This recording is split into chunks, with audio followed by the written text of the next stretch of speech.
games in high school football anywhere across the country this week, as number 2 Allen visits number 7 Prosper in a bona fide district title game in District 6-6A. These two programs have played some classics through the years. Both programs are perennially strong, and they are usually the class of their district. But this year, both programs are legitimate state championship contenders. This game is strength on strength. The Prosper offensive line against the Allen defensive front. The Allen defense gives up just 6.9 points per game this season. Led by J.T. Shaw, Japri Wafer, and many others, Allen is incredibly hard to score against. But the Prosper offensive line is among the best in the country. They have 4 Division I players on their starting offensive line, led by Zayden Krempen, the 4-star Texas A&M commit that is among the elite linemen in the country. You can watch the game live for free Friday at 1 p.m. on WFAA+, a special thunderstorm-altered matinee, and a game that has been labeled by some as the second-best high school game in America this week. Prosper and Allen in a top 10 clash on an afternoon edition of Friday Night Football. This week on Friday Night Football, it was the District 6-6A championship game. Number 15, Prosper, number 9, Allen, two of the best teams in the state in 6A, going head-to-head. Prosper had won the last 3 meetings in this series, so Allen came out revenge-minded. And Mekhi Ellis, their star running back, made his return in this football game and made his presence felt. This 35-yard tough touchdown run, part of a 100-plus yard night from Ellis. Allen led 7-0. Prosper would answer in the second quarter. Leo Anguiano with the 41-yard touchdown run, twisting his way to the end zone, tied up at 7 apiece at halftime. Second half, Allen had 2 long touchdown drives. Lyndon Spriggs caps off an 88-yard touchdown drive with this 4-yard touchdown. 15-7 early third quarter, Allen led. And then Donnell G. from Brady Bricker on the little pop pass here capped off a 10-minute, 55-second drive from Allen to salt this game away. 22-7 the final. Allen snaps Prosper's 3-game winning streak in the series and reasserts themselves as the team up this way. They will win the District 6-6A title. This week on Friday Night Football, it's a special Friday afternoon affair, and it's one of the top games in high school football anywhere across the country this week, as number 2 Allen visits number 7 Prosper in a bona fide district title game in District 6-6A. These two programs have played some classics through the years. Both programs are perennially strong, and they are usually the class of their district. But this year, both programs are legitimate state championship contenders. This game is strength on strength. The Prosper offensive line against the Allen defensive front. The Allen defense gives up just 6.9 points per game this season. Led by J.T. Shaw, Japri Wafer, and many others, Allen is incredibly hard to score against. But the Prosper offensive line is among the best in the country. They have 4 Division I players on their starting offensive line, led by Zayden Krempen, the 4-star Texas A&M commit that is among the elite linemen in the country. You can watch the game live for free Friday at 1 p.m. on WFAA+, a special thunderstorm-altered matinee, and a game that has been labeled by some as the second-best high school game in America this week. Prosper and Allen in a top 10 clash on an afternoon edition of Friday Night Football. This week on Friday Night Football, it was the District 6-6A championship game. Number 15, Prosper, number 9, Allen, two of the best teams in the state in 6A, going head-to-head. Prosper had won the last 3 meetings in this series, so Allen came out revenge-minded. And Mekhi Ellis, their star running back, made his return in this football game and made his presence felt. This 35-yard tough touchdown run, part of a 100-plus yard night from Ellis. Allen led 7-0. Prosper would answer in the second quarter. Leo Anguiano with the 41-yard touchdown run, twisting his way to the end zone, tied up at 7 apiece at halftime. Second half, Allen had 2 long touchdown drives. Lyndon Spriggs caps off an 88-yard touchdown drive with this 4-yard touchdown. 15-7 early third quarter, Allen led. And then Donnell G. from Brady Bricker on the little pop pass here capped off a 10-minute, 55-second drive from Allen Allen to salt this game away. 22-7 the final. Allen snaps Prosper's 3-game winning streak in the series and reasserts themselves as the team up this way. They will win the District 6-6A title. This week on Friday Night Football, it's a special Friday afternoon affair. And it's one of the top games in high school football anywhere across the country this week, as number 2 Allen visits number 7 Prosper in a bona fide district title game in District 6-6A. These two programs have played some classics through the years. Both programs are perennially strong, and they are usually the class of their district. But this year, both programs are legitimate state championship contenders. This game is strength on strength. The Prosper offensive line against the Allen defensive front. The Allen defense gives up just 6.9 points per game this season. Led by J.T. Shaw, Japri Wafer, and many others, Allen is incredibly hard to score against. But the Prosper offensive line is among the best in the country. They have 4 Division I players on their starting offensive line, led by Zayden Krempen, the 4-star Texas A&M commit that is among the elite linemen in the country. You can watch the game live for free Friday at 1 p.m. on WFAA+, a special thunderstorm-altered matinee, and a game that has been labeled by some as the second-best high school game in America this week. Prosper and Allen in a top 10 clash on an afternoon edition of Friday Night Football. This week on Friday Night Football, it was the District 6-6A championship game. Number 15 Prosper, number 9 Allen, two of the best teams in the state in 6A, going head-to-head. Prosper had won the last 3 meetings in this series, so Allen came out revenge-minded. And Mekhi Ellis, their star running back, made his return in this football game and made his presence felt. This 35-yard tough touchdown run, part of a 100-plus yard night from Ellis. Allen led 7-0. Prosper would answer in the second quarter. Leo Anguiano with the 41-yard touchdown run, twisting his way to the end zone, tied up at 7 apiece at halftime. Second half, Allen had 2 long touchdown drives. Lyndon Spriggs caps off an 88-yard touchdown drive with this 4-yard touchdown. 15-7 early third quarter, Allen led. And then Donnell G. from Brady Bricker on the little pop pass here capped off a 10-minute, 55-second drive from Allen to salt this game away. 22-7 the final. Allen snaps Prosper's 3-game winning streak in the series and reasserts themselves as the team up this way. They will win the District 6-6A title. This week on Friday Night Football, it's a special Friday afternoon affair. And it's one of the top games in high school football anywhere across the country this week, as number 2 Allen visits number 7 Prosper in a bona fide district title game in District 6-6A. These two programs have played some classics through the years. Both programs are perennially strong, and they are usually the class of their district. But this year, both programs are legitimate state championship contenders. This game is strength on strength. The Prosper offensive line against the Allen defensive front. The Allen defense gives up just 6.9 points per game this season. Led by J.T. Shaw, Japri Wafer, and many others, Allen is incredibly hard to score against. But the Prosper offensive line is among the best in the country. They have 4 Division I players on their starting offensive line, led by Zayden Krempen, the 4-star Texas A&M commit that is among the elite linemen in the country. You can watch the game live for free Friday at 1 p.m. on WFAA+, a special thunderstorm-altered matinee, and a game that has been labeled by some as the second-best high school game in America this week. Prosper and Allen in a top 10 clash on an afternoon edition of Friday Night Football. This week on Friday Night Football, it was the District 6-6A championship game. Number 15 Prosper, number 9 Allen, two of the best teams in the state in 6A, going head-to-head. Prosper had won the last 3 meetings in this series, so Allen came out revenge-minded. And Mekhi Ellis, their star running back, made his return in this football game and made his presence felt. This 35-yard tough touchdown run, part of a 100-plus yard night from Ellis. Allen led 7-0. Prosper would answer in the second quarter. Leo Anguiano with the 41-yard touchdown run, twisting his way to the end zone, tied up at 7 apiece at halftime.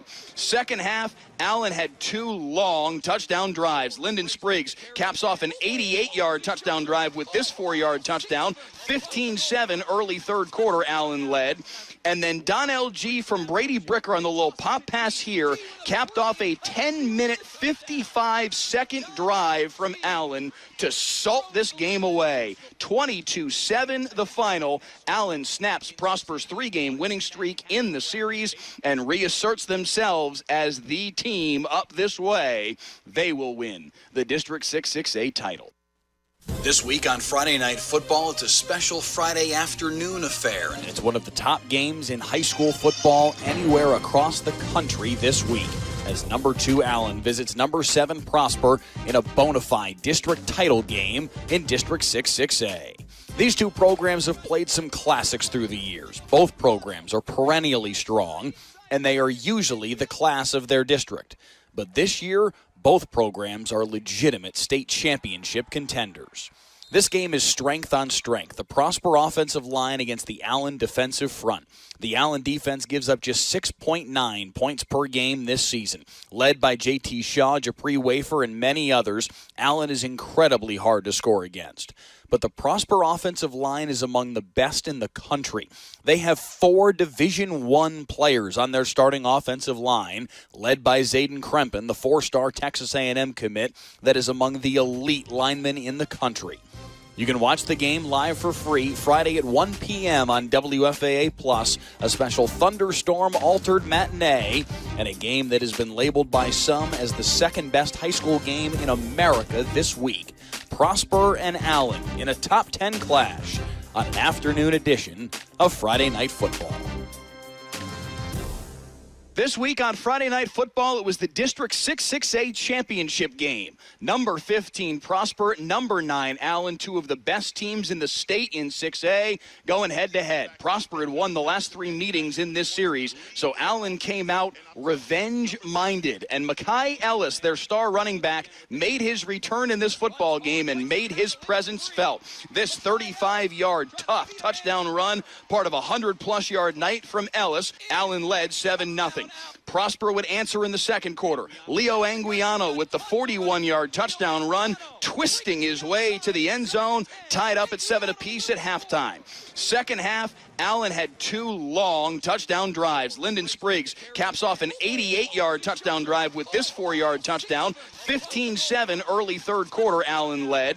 And then Donnell G from Brady Bricker on the little pop pass here capped off a 10-minute, 55-second drive from Allen to salt this game away. 22-7 the final. Allen snaps Prosper's 3-game winning streak in the series and reasserts themselves as the team up this way. They will win the District 6-6A title.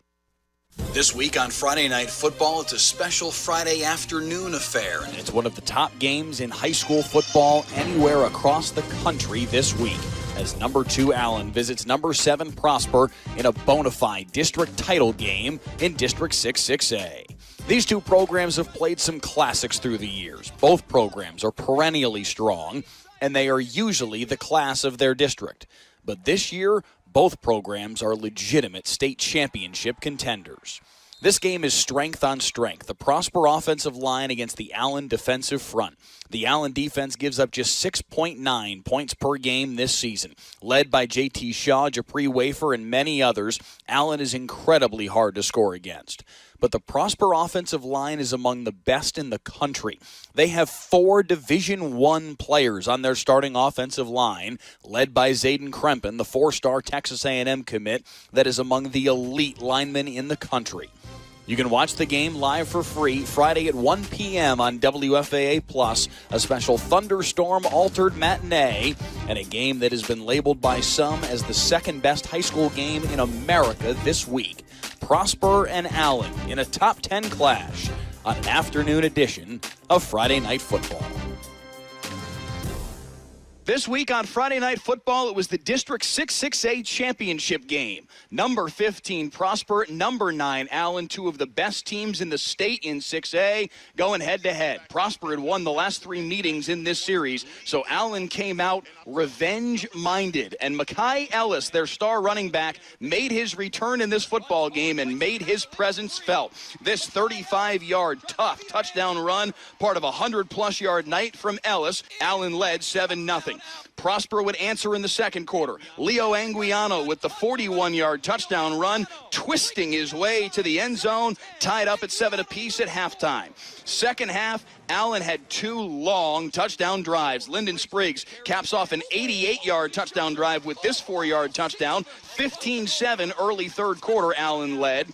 And then Donnell G. from Brady Bricker on the little pop pass here capped off a 10-minute, 55-second drive from Allen to salt this game away. 22-7 the final. Allen snaps Prosper's 3-game winning streak in the series and reasserts themselves as the team up this way. They will win the District 6-6A title. This week on Friday Night Football, it's a special Friday afternoon affair. It's one of the top games in high school football anywhere across the country this week, as number 2 Allen visits number 7 Prosper in a bona fide district title game in District 6-6A.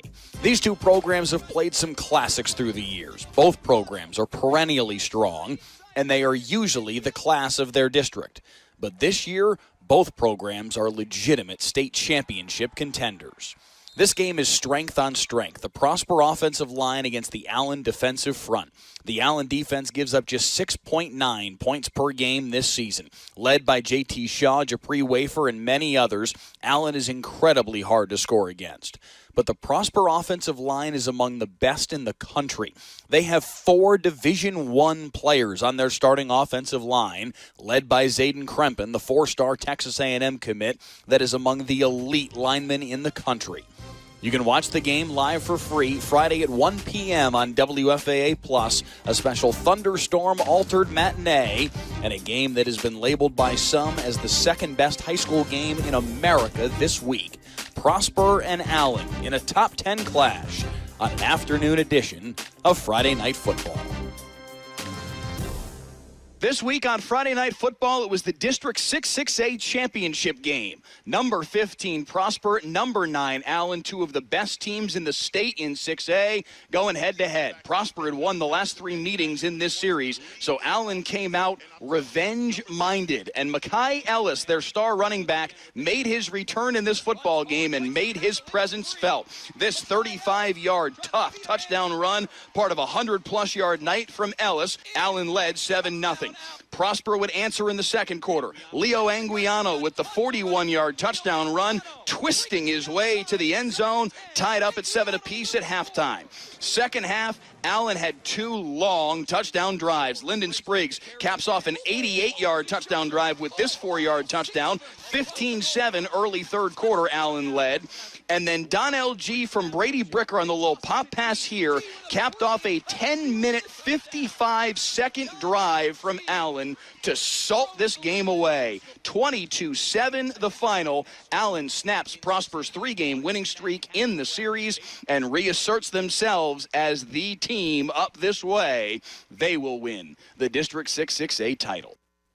This week on Friday Night Football, it's a special Friday afternoon affair. It's one of the top games in high school football anywhere across the country this week, as number 2 Allen visits number 7 Prosper in a bona fide district title game in District 6-6A. These two programs have played some classics through the years. Both programs are perennially strong, and they are usually the class of their district. But this year, both programs are legitimate state championship contenders. This game is strength on strength. The Prosper offensive line against the Allen defensive front. The Allen defense gives up just 6.9 points per game this season. Led by J.T. Shaw, Japri Wafer, and many others, Allen is incredibly hard to score against. But the Prosper offensive line is among the best in the country. They have 4 Division I players on their starting offensive line, led by Zayden Krempen, the 4-star Texas A&M commit that is among the elite linemen in the country. You can watch the game live for free Friday at 1 p.m. on WFAA Plus, a special thunderstorm-altered matinee, and a game that has been labeled by some as the second-best high school game in America this week. Prosper and Allen in a top 10 clash on an afternoon edition of Friday Night Football. This week on Friday Night Football, it was the District 6-6A championship game. Number 15, Prosper. Number 9, Allen, two of the best teams in the state in 6A, going head-to-head. Prosper had won the last 3 meetings in this series, so Allen came out revenge-minded. And Mekhi Ellis, their star running back, made his return in this football game and made his presence felt. This 35-yard tough touchdown run, part of a 100-plus yard night from Ellis. Allen led 7-0. Prosper would answer in the second quarter. Leo Anguiano with the 41-yard touchdown run, twisting his way to the end zone, tied up at 7 apiece at halftime. Second half, Allen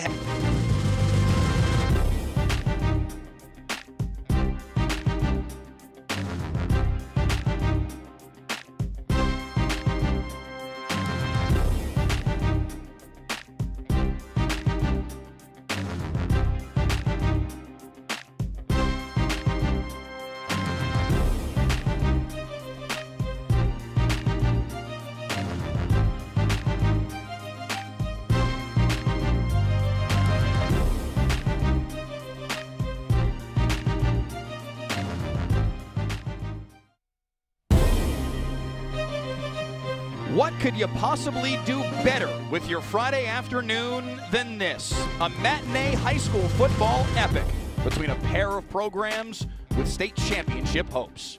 It's a top 10 clash between the Allen Eagles and the Prosper Eagles. The biggest game across the state this week on an afternoon edition of Friday Night Football, sponsored by Texas de Brazil.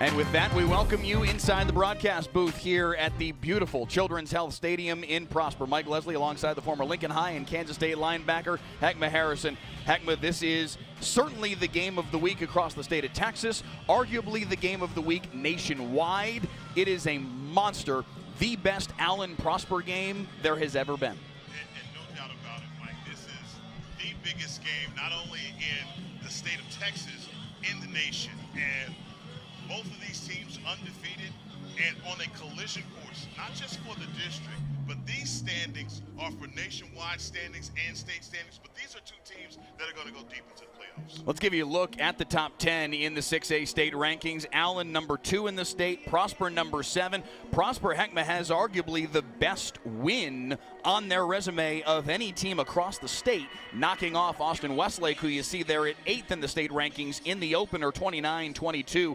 That was the win that put everybody around the state on notice about how good this Prosper team can be this year. Meanwhile, for Allen, they have just annihilated everyone that has been in their path so far this season, and they are capital B-A-C-K, whatever letter I'm looking for, capital B-A-C-K back. This team is loaded for bear, unlike, frankly, any Allen program, any Allen team has been since arguably the 2017 title team. Look, I'm going to start with Prosper because that win over Westlake, I think really, like you said, put everyone on notice. But I think in a game like this, that makes your eyebrow go up because you feel like one of these teams is more battle-tested than the other. Yeah. So in that game versus Westlake, again, 500 yards total for Prosper, and that's what going against a Westlake team that I believe everyone knows they're all about their defense. On the other side for Allen, talking about defense, these guys are unbelievable. Yeah. And man, this opportunity, I am stoked. What else you want to talk about, Mike? I mean, let's go.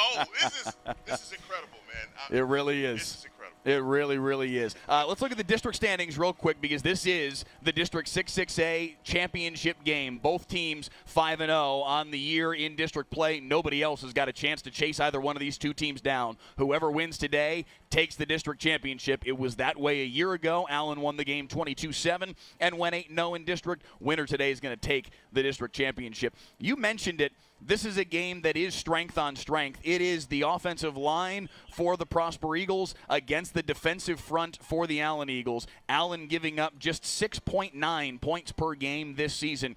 And their player to watch today is a young man that leads that defense, Japri Wafer, their stud linebacker, on his way to UTEP. This kid is a special talent. You know me, I have a soft spot in my heart for linebacker. Yeah, play. buddy. And this kid, Japri Wafer, number 8, he does it. I mean, they talk about getting downhill in a hurry, filling holes. That is Japri Wafer. UTEP has themselves an absolute stud at linebacker. He is the leader of that group. And just look, again, as far as a kid that has all the speed, sideline to sideline, that's what applies to Japri Wafer. Meanwhile, for Prosper, we mentioned their big offensive line. We could have picked any one of their guys up front, frankly, as the player to watch, but Bryce Gilmore, the one who probably has the largest share of recruiting of these guys, 4-star prospect, the number 10 offensive tackle in the country in the senior class. Mike, this kid is a stud. I mean, look at how big this kid is. A unit, number 78. He's 6'5", 300 pounds. And when you're that big and you got your jersey pulled all up in the halter top style, hey, man, that's just swag right there for all the big fellas. I love the way that Bryce Gilmore, as a player, and how he carries himself on the field and in the locker room. Really, really impressive athlete. Gets up and down the field despite all of that size. 6'5", 297 on his way to Texas Tech, part of another massive recruiting class for the Red Raiders. This is a 1 p.m. kickoff today, moved up because of the thunderstorms that are making their way in later today, hopefully much later today, and we're able to get the entirety of this game in without incident in that regard. But both schools have let kids out of school early. Parents, students, this place is set to be packed as we see the coin toss happening right now down there at midfield. The near side, home side, already is sold out, was hours ago as we were rolling in to get stuff set up 3 hours ago, and the Allen side was close at that point, likely has been sold out in the intervening hours. This place is going to be rocking, even though it's a 1 p.m. start. No one in this community was going to miss this game, and the reason why, these schools have told everyone, you got an excused absence from us today, and I'm telling you, this is going to be a rocking atmosphere. When we got here, there was already a line outside, and so there's a line already with just minutes till kickoff trying to get in here. These two teams have ping-ponged back and forth the last couple of years. Allen won the first 3 meetings, then Prosper won 3 straight meetings. Now Allen won a year ago. As you hear the announcement from our crew chief today, Andre Liss, Allen will receive the opening kickoff, so we will see that Eagles offense on the field first. Both of these teams have had their fair share of this rivalry, but Allen leads the series 4-3. We'll see if they can maintain that lead today. And we often expect for Allen to be at the top in this district. Yeah. You ask the question, is Allen back? And they answer, we've never left. That's exactly right. So, I think for Prosper, they understand that dynamic, and they're trying to exact their dominance over it. Call it a weekend early. Dip out on work, come hang out with us all afternoon. Allen and Prosper, head-to-head, number 2 and number 7 in the state. The game of the week in the state of Texas on Friday Night Football at 1 in the afternoon. Next.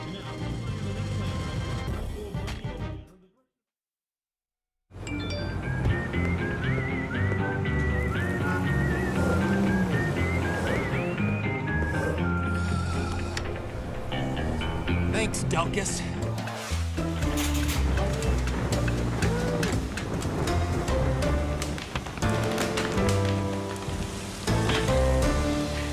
Thanks, Delkus. Possibly the most loved and hated man in North Texas. Whatever the weather brings, we bring the Delkus. WFAA has a legacy of changing the system. Most recently, we did a story on ankle monitors and how they don't work, and how criminals are committing crimes with ankle monitors. And yeah, there's legislative change coming. Our 2-year investigation caught the attention of state representatives. Now, it's a crime to cut off ankle monitors. I want people to see things that we need to hold people accountable for. And zone shot. What a catch! Catch a live broadcast of every play of the biggest high school football games. Next week, DeSoto at Duncanville. Stream the broadcast free next Friday night at 7 on WFAA+.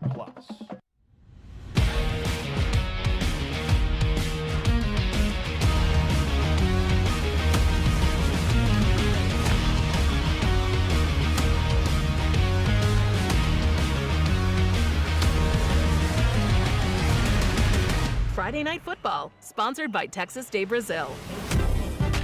From Children's Health Stadium in Prosper, Texas, Friday Night Football is on the air 6 hours earlier than we're used to as Allen and Prosper dodge the thunderstorms and get ready to kick off the game of the week in the state of Texas. Heckma Harrison, Allen has the football first.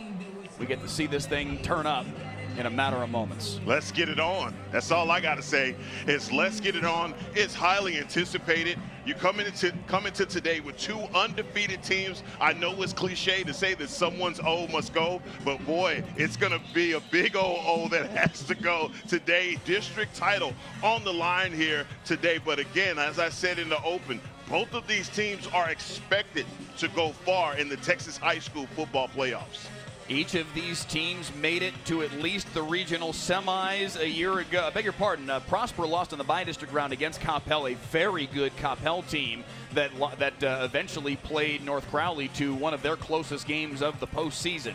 Allen made it to the regional final, lost to North Crowley 35-7 in the regional final. These two teams, North Crowley, kind of the power nexus in 6A Division I, Region 1, and we may see those three teams duke it out somewhere along the way in the playoffs as well.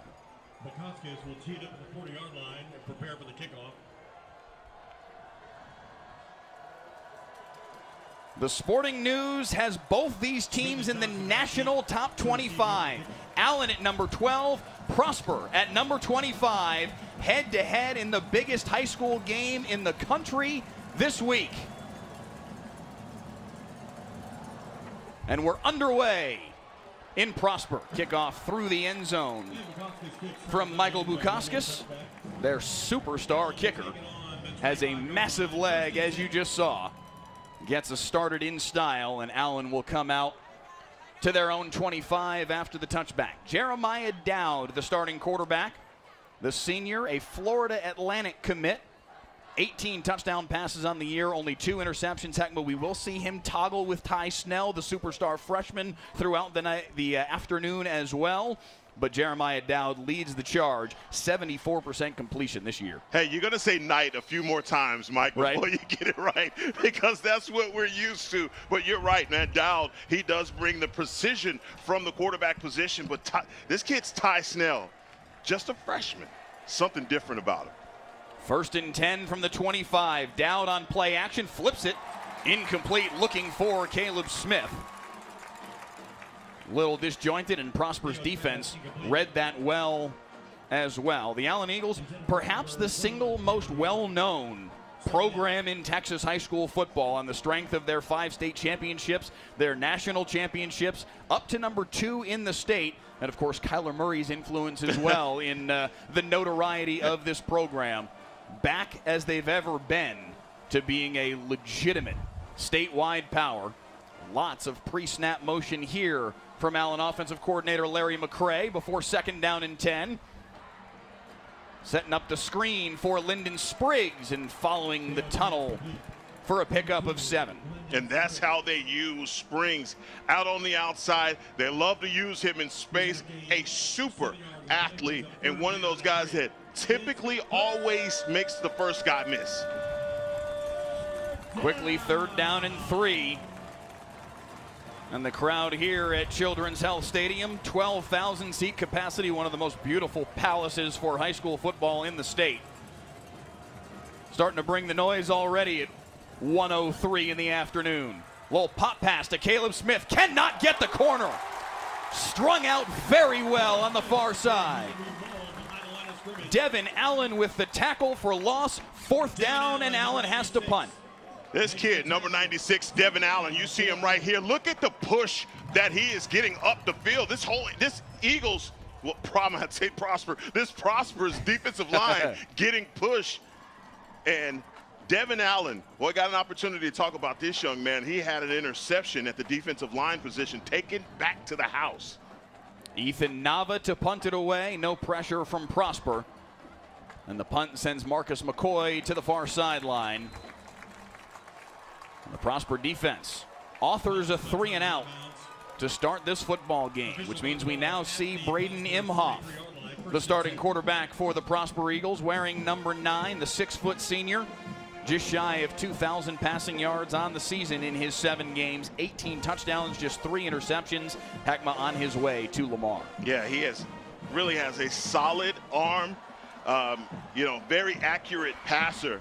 He really does distribute that football and allows his talented guys on the outside to do what they do. It's going to be up to this offensive line. In the trenches is where this game is going to be won. 1st and 10 at the 43. Good starting field position here for Imhoff as he hands to Bryce Robinson, the senior running back. Pushes his way forward for about 2.5. Heckma, last year in this game, the storyline coming in was the offensive line for the Prosper Eagles. Last year, all 5 of their starters on the offensive line were future Division I players. This year, 4 of the 5 future Division I players. And yet, Allen won the battle in the trenches a year ago. That is going to be what dictates this football game today. And I'm telling you, they were really upset about that, Mike, because they feel like being out-physicaled by a smaller team just didn't fit well into their psyche. They're looking forward to this matchup. They create a gash there for Bryce Robinson, who stumbles his way into Allen territory with a 1st down to the 46-yard line. I love this kid, Bryce Robinson, but he, amongst all of these Prosper Eagles, needs to have a big game here today. This kid is a combination of speed and power. Love him in between the tackles, but he can also get it on the outside as well. 1st and 10 at the 46 for Braden Imhoff. Handoff for Robinson again. Made a man miss in the backfield, but can't get away from the 2nd tackler. A loss of a yard on the play. The Prosper Eagles 7-0 on the year. The first time this program has ever started 7-0. In fact, 6-0 was a first for this program as well a couple weeks ago. I asked Tyler Moore before the game, is this the best team you guys have ever had? There was no hesitation. He said, absolutely. And I tell you, man, I had to do a double take when he said that because they've had some really good teams around here, but he didn't blink. Imhoff to the air on 2nd and 12. Nice grab by Elliott Brown, the junior tight end. That'll move the chains, and Prosper's inside the 30. Boy, great setup to Brown. And look at Imhoff going through the progression there, and he's finding his tight end man-to-man on Japri Wafer. I think they want to try and get Wafer out in space to test him, see how good he is in coverage. 1st and 10 at the 29.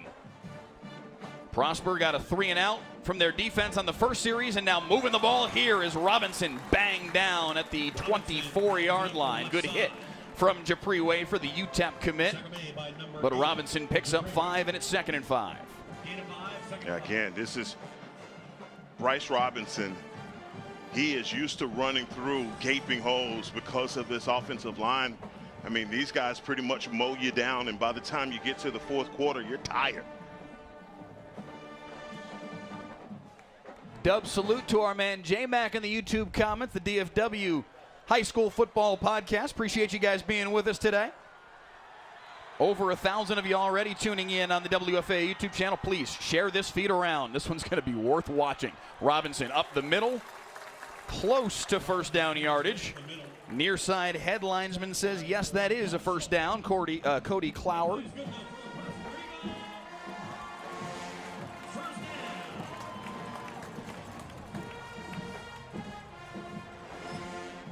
First and 10 at the 19-yard line.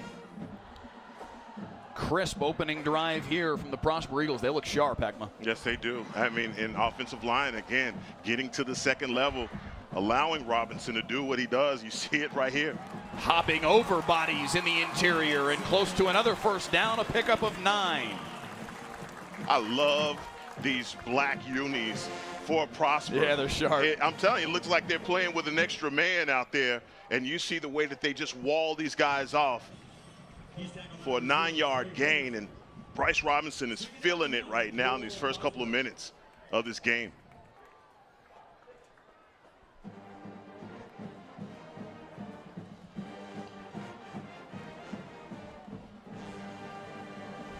Second and one, they lost the football on the deck. I think Prosper may have gotten back on top of it. Bryce Robinson saving everything for the Eagles. He and Braden Imhoff with a quick high five, getting back on the same page. Well, you have the motion in there, the ball, I think, from Braden Imhoff. It just goes off of the face mask of Bryce Robinson. Boy, disaster avoided for Prosper. They do lose a couple yards on the play. It's 3rd down and 3, but they keep the football. They need the 9-yard line for a first down. Imhoff up the seam, overshot his intended target, Lathan Latchley.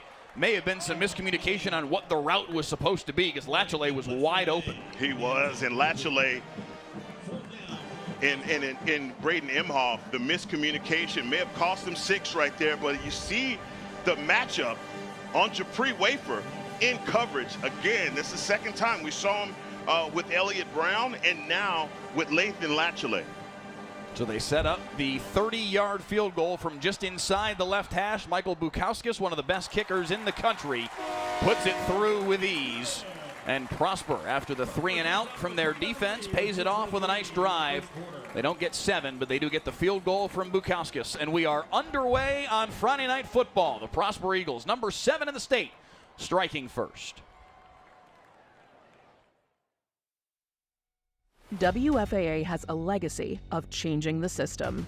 Most recently, we did a story on ankle monitors and how they don't work, and how criminals are committing crimes with ankle monitors. And yeah, there's legislative change coming. Our 2-year investigation caught the attention of state representatives. Now, it's a crime to cut off ankle monitors. I want people to see things that we need to hold people accountable for.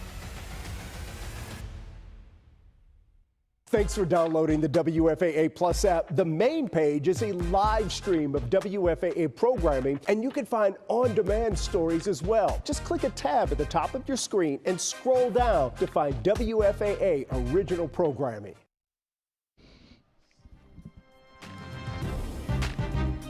Back in Prosper, a 3-0 lead for the homestanding Prosper Eagles. There you see the Allen Eagle Escadrille. We'll bring you their show at halftime as Bukowskis sends this one high into the air and 5-6 yards deep in the end zone. Dots Mix in the YouTube comments says District 6 championship, right? Yes, indeed. This is the 6-6A title game. Both teams 5-0 on the year in district play. Both teams clear head and shoulders above the rest of the pack within this district. No team other than these two has fewer than 2 losses in the district. Yes, whoever wins today takes the district title. And I think Coach Wigginton and Coach Moore, they look at this as a playoff game. The opposition that you get in a game like this can't do anything but prepare you for the next games that you have ahead of you. They have been on a collision course for today all season long. Dowd with his second chance at it. Fires far side, complete to Caleb Smith. A pickup of 5 on the play. Smith, the Arizona commit, missed all of last year because of injury. One of the top wide receivers in the area. Yes. Having him back has been a big boon for this team. It has been, over 500 yards so far on the season, 6 tutties. Expecting to have a big day today, but I want to say for that Allen Eagles defense, I think they'll take that last series as a win, only giving up a field goal. Yes, that is a big result there after Prosper did look so sharp, moving the football down the field. Couple of nice connections by their quarterback, Braden Imhoff, but the Allen defense finally able to stand up and get the hold. And Michael Bukowskis pops through the 30-yarder, and it's 3-0 instead of 7. The carry there for Lyndon Spriggs, a pickup of 3. It's 3rd and 2.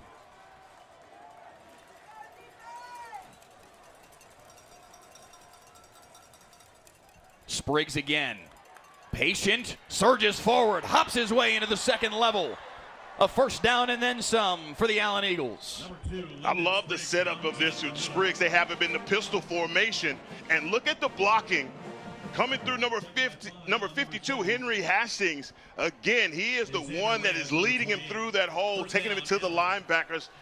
Great first down right there for Allen. 1st and 10 at the 43. Spriggs gets the handoff again. A big hole this time. Squirts his way through across midfield, and another first down run for the senior. Beg your pardon, junior. Again, hard, tough running right now for Spriggs, and you're starting to see that Prosper Eagles defense being stood up and pushed back. That is not a good sign, especially in a game where you come in feeling like last year these guys bullied us up front. Both of these coaches know how this game is going to be won, and yes, it's with those big fellas up front of the offensive line. 1st and 10 at the 45 in Prosper territory. Allen went 3 and out on the first possession. Looking a lot sharper here on possession number 2. Throw near side, and that was a dangerous throw. It does get to Caleb Smith for a completion, but mercy, Tyson Stiggers was hunting that football. Yes, he was, and Tyson Stiggers, if he is a step faster, he's going to take that one to the house. He read it perfectly. Stiggers, the senior, on his way to Pittsburgh State. Had been in and out of the lineup the last couple of weeks, but back starting today. Had a soft tissue injury, but they're happy to have him back out there on the football field. Dowd to the air again, tipped and not intercepted. Oh my! Kyrie Pettis almost had his hands on that one. Woo. Allen is going to be lucky to get that one back. Dowd, as soon as it comes off his hands, again, as the saying goes, tips and overthrows, got to get those. How they missed out on that opportunity. Both defenses so far have missed out on opportunities to get the ball back for their offense. Yeah. Michael Hall in the YouTube comments checking in, a regular viewer here on Friday Night Football. Appreciate you being here with us. He's in-house today as well. 3rd down and 7. They need the 35 to move the chains. Dowd, quick throw. Caleb Smith has a tunnel. Has the first down and then some. Inside the 35 to the 33. Oh, man, this screen is set up so beautifully on the outside. Look at the blocking that they get. That's Jaden Davis, the freshman tight end, setting that up. But again, talk about a guy being back. Caleb Smith.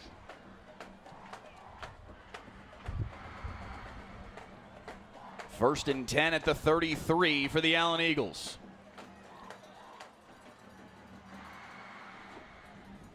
Smith, the motion man. Okay. Handoff for the backup running back, Jaden Hambrick. Nothing doing on the play. Well read by the Prosper defense. A lot of eye candy on that last one. You get some motion from Caleb Smith. Hall to hand it off to Jaden Hambrick, and they do have 2 very qualified running backs for the Allen Eagles.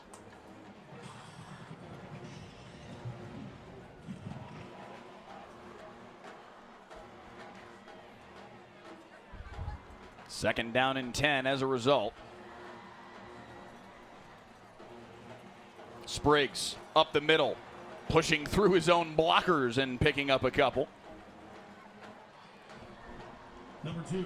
Tell you, man, Spriggs just seems like every time he's touching the ball, he's picking up 5, 6 at a time.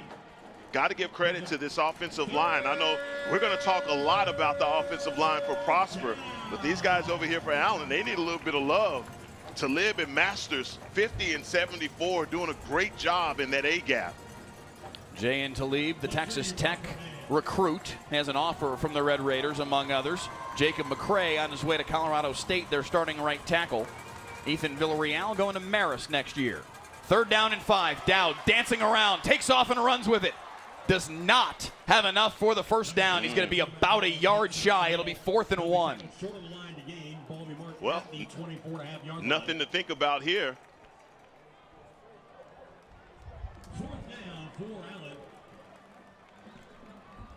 They need a full yard, maybe 2, in fact, looking at where the sticks are on the far sideline. They need to get almost to the 23-yard line. This is 4th and about a yard and a half. They bring in Hambrick, the bigger, bruising running back, and a big set as Noah Tinsley came on. Hambrick with the carry, pushes forward, has enough for the first down.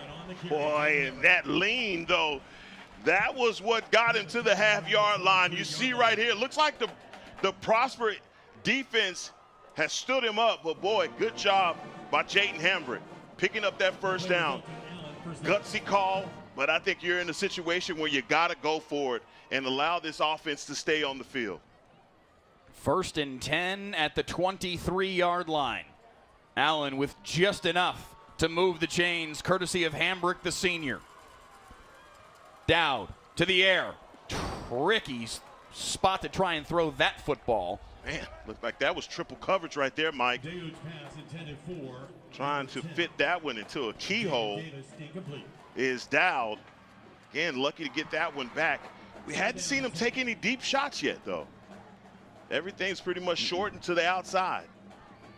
That's the second, at least, if not third time that he's tried to go that direction and thrown into traffic. Now he'll roll near side. The lefty scanning, going to take off and run for it. Hog tying him right around the line of scrimmage.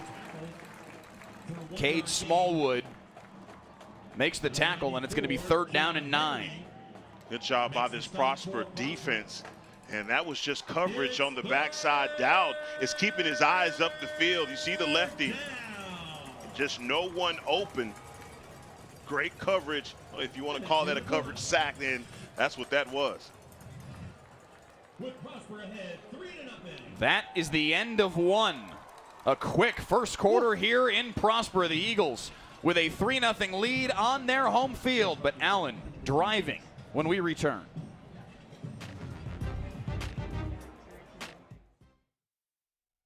Right now in Terrell and in Dallas, your heat index is 107. Everyone in McKinney is dead. It's hot in McKinney. We'll fix that probably. Possibly the most loved and hated man in North Texas. Whatever the weather brings, we bring the Delcus. Hey, I'm Jason. And I'm the other Jason. We're the co-hosts of Y'all-itics, the unofficial political podcast of Texas. So each week we invite on change makers for cold beer and candid conversations into the issues really affecting Texans. Yeah, and we're bringing in diverse viewpoints so you get to listen and really understand. This is solid information and a deep dive you're not going to get anywhere else. Not to brag, but just to brag a little bit. Okay, a little. We've been trending and making headlines. Plus, we have more than 1 million downloads. And still counting.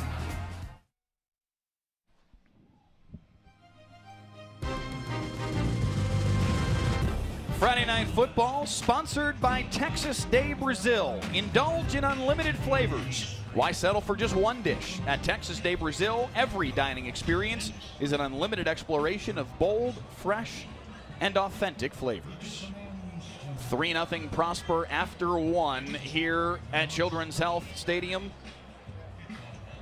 But it will be 3rd and 9, Heckma, for the Allen Eagles out of this quarter break. They need the 13-yard line to move the chains. They've been moving bodies on this drive. Yes, they have, and that was probably the fastest first quarter I've ever had an opportunity to be a part of. Yeah. This thing is flying. I'm like, we just got here. What do you mean? It's already the second quarter, but yeah, they are moving bodies for sure. It is 1:22 in the afternoon. Kickoff was 19 minutes ago. Lightning fast. 3rd and 9. Dowd to the air. He hits his man, Caleb Smith, and he'll have a first down. What a route right here from Caleb Smith. But also, you got the left-handed quarterback recognizing, waiting on 3 to come open at the last minute. Great patience, awareness. These are 2 guys that have been working together a lot. It's just timing and preparation on that one. 1st and 10 at the 12-yard line. We saw Allen's defense was able to stand up and make a stop and hold Prosper to a field goal. Can the Prosper defense respond in kind? Dowd, near side, complete. Spriggs run out of bounds at the 4. What an embarrassment of riches to have these great wide receivers and then also a running back, a guy that can line up in your backfield but also line up on the outside at receiver. Batman in the house here as we approach Halloween in the Prosper student section. Yeah, they were here early. Both schools letting kids out early to come take part in this one. 2nd down inside the 5-yard line. Spriggs to the end zone. Touchdown, Allen.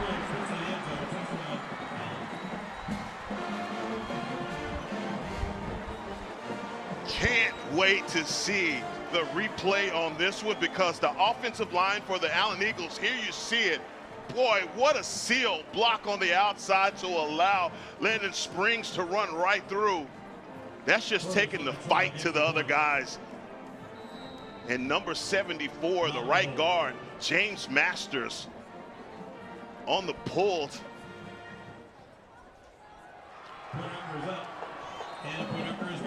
Extra point up and through. It's Lyndon Spriggs with a 5-yard touchdown run, and Allen finds the end zone first. They lead it 7-3 early second quarter on an afternoon edition of Friday Night Football. Get internet speeds up to 1 gig with 99.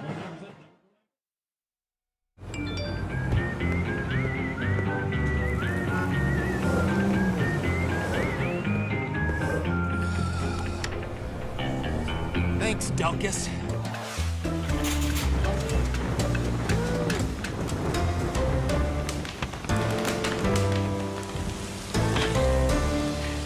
Thanks, Delkus. Possibly the most loved and hated man in North Texas. Whatever the weather brings, we bring the Delkus.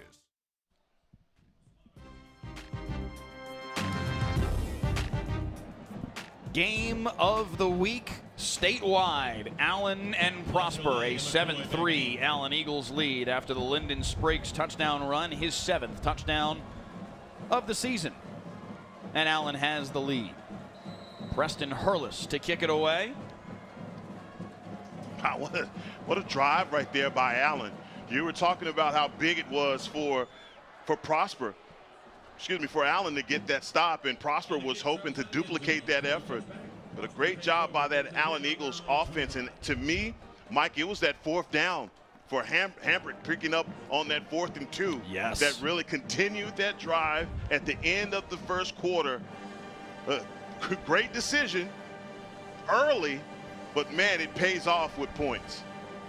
Preston Hurlis' kick into the end zone for a touchback, so Prosper will start at the 25. Yes, huge conversion, and just narrowly did Jaden Hambrick get that first down on 4th and a yard and a half or two to that 23-yard line to keep that drive alive, and Allen pays it off with the touchdown run from Spriggs. 7-3, Allen with the lead. Braden Imhoff and the Prosper offense back to work. Travis Wilson, their OC, dialing things up as they look to find an answer. Imhoff up the seam, into traffic, knocked away. Trey Roberson wanted the interception there and nearly had it. Oh, Trey Roberson is already running with the football in his mind, but he has to get the wide receiver. He has to take the ball away, and it was a bang-bang kind of situation. Dallas Boozer there as well. Man, another missed opportunity for this Allen Eagles defense. McMurray, Indian 93, says, watching from Temple, but don't tell my boss. Love it. Whoa, 1:25 in the afternoon, high school football. 2nd and 10 over the middle. On target, and Lathan Latchley's breaking away. Lathan Latchley, 75 yards for the touchdown. A lightning strike here for Prosper.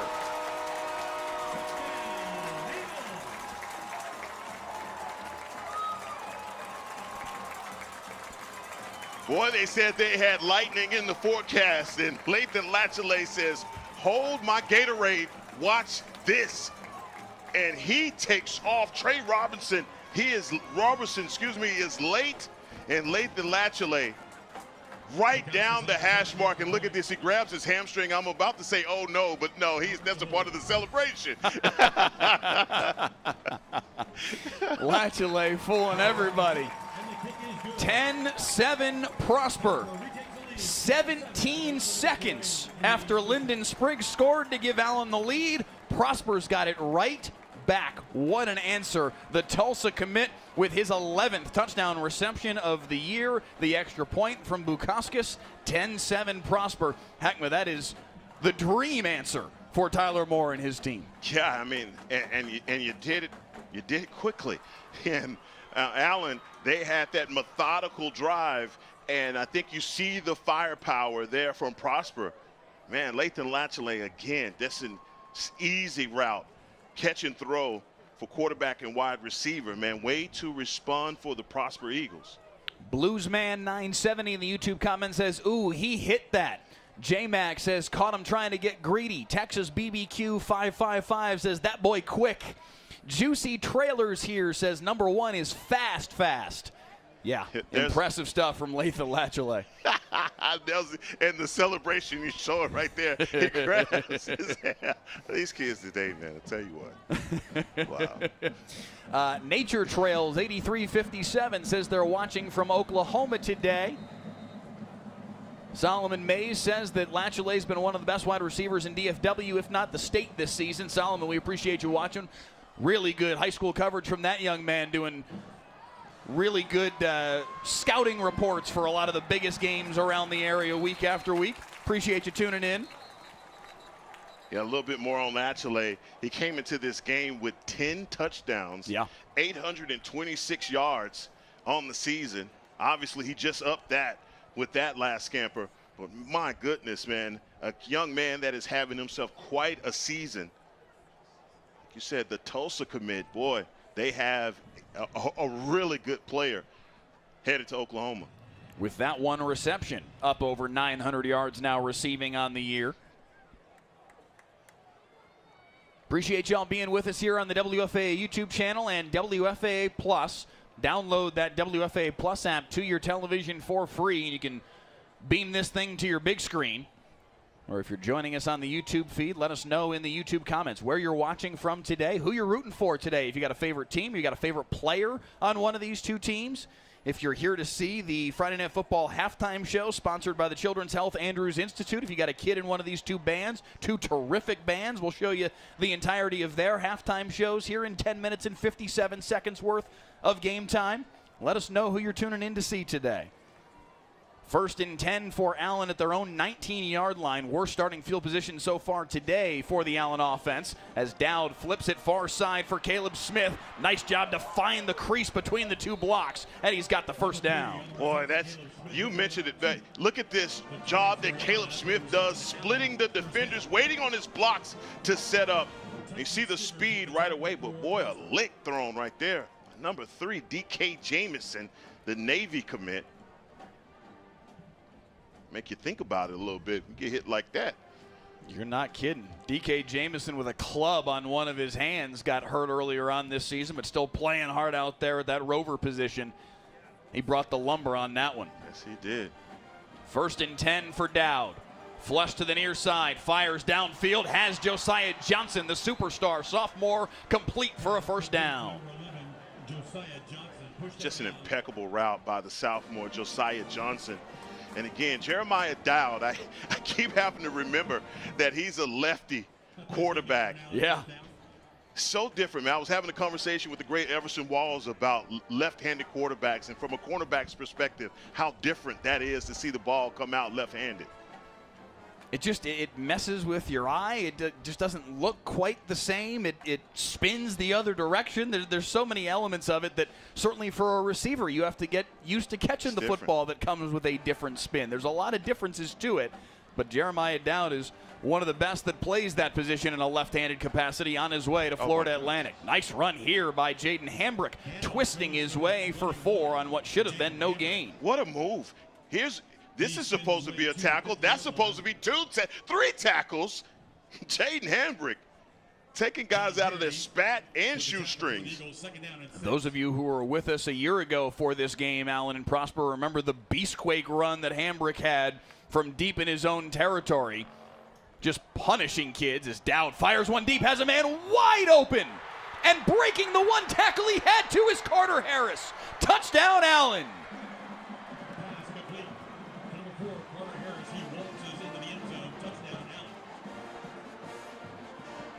Carter Harris is a part of this 3-headed monsters that they have at wide receiver. You can't get any more open than Carter Harris is. He comes into this game with 472 on the year and 5 touchdowns.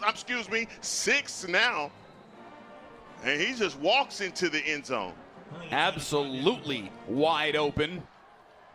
A breakdown in coverage there for the Prosper Eagles defense. And Allen answers right back. The first quarter went lightning fast. The second quarter has slowed down in a big way, but it's because of a couple of huge plays from both of these offenses. Jeremiah down to Carter Harris for the touchdown, and it is 14-10 Allen on Friday Night Football.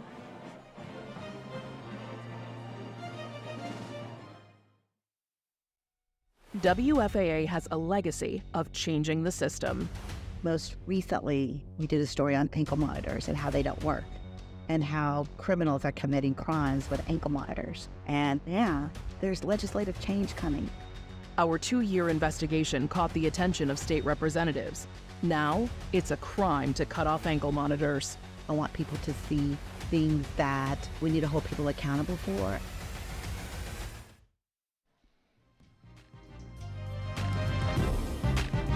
Just about 2,000 of you with us right now on the WFAA YouTube channel. Please click the like button, click the share button. Send this feed around to your friends in the Prosper and Allen communities, the Texas high school football community at large. Really nobody else in the state playing right now, so if you know a Texas high school football player that might want to tune in, let them know, because this one is off to a very fun start. Lachele is going to bring this out from 3 yards deep in his end zone, and he's got something working up the near sideline. Lachele just barely tripped up by LeBron Bauer, or he may have been end zone bound.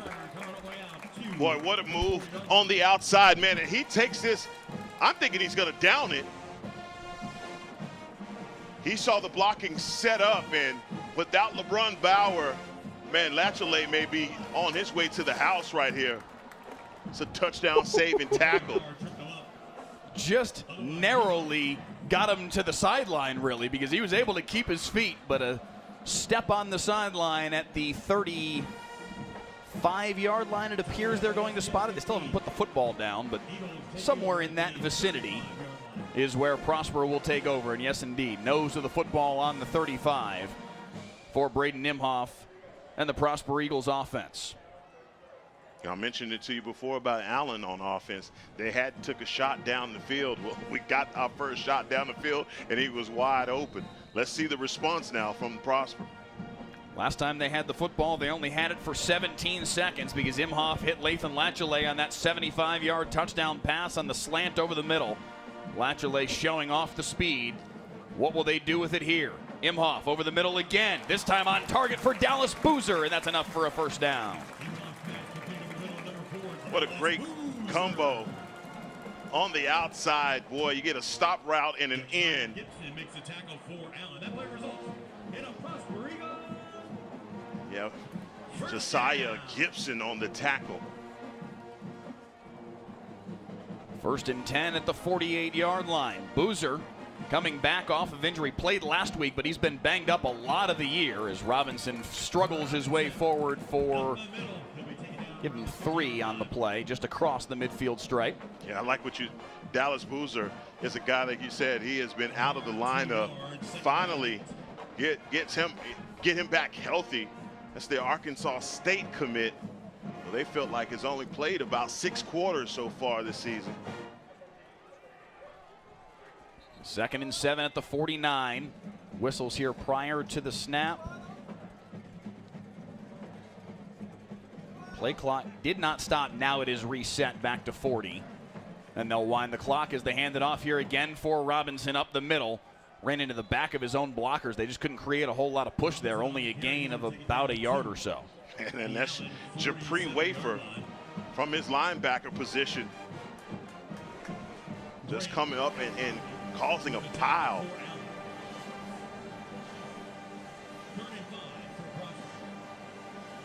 Now a big 3rd down here for the Prosper Eagles offense. They need the 42 to move the chains.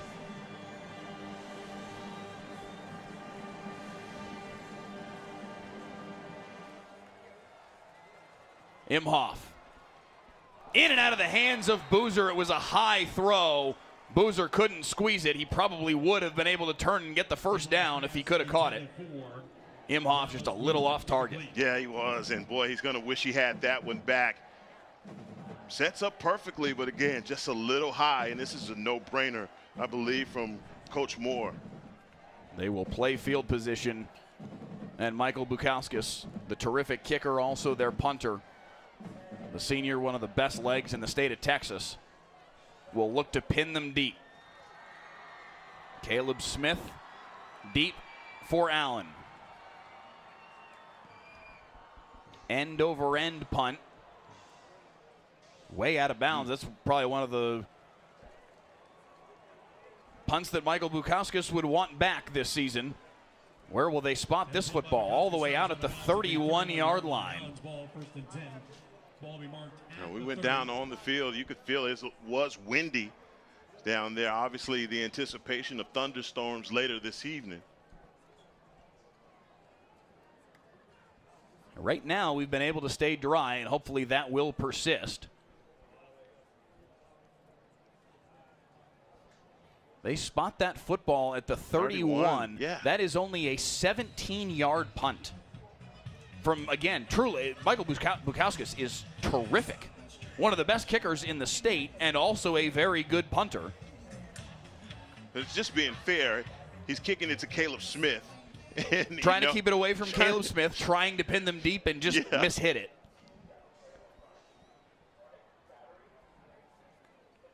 First and 10 for Allen. Dowd. Far side for Josiah Johnson. Well defended by Tyson Stiggers on the outside. Yeah, Michael Bukauskas, 3-star kicker on his way to Texas. And in fact, going to punt, not to kick field goals. Terrific, terrific leg, and just mishit that one.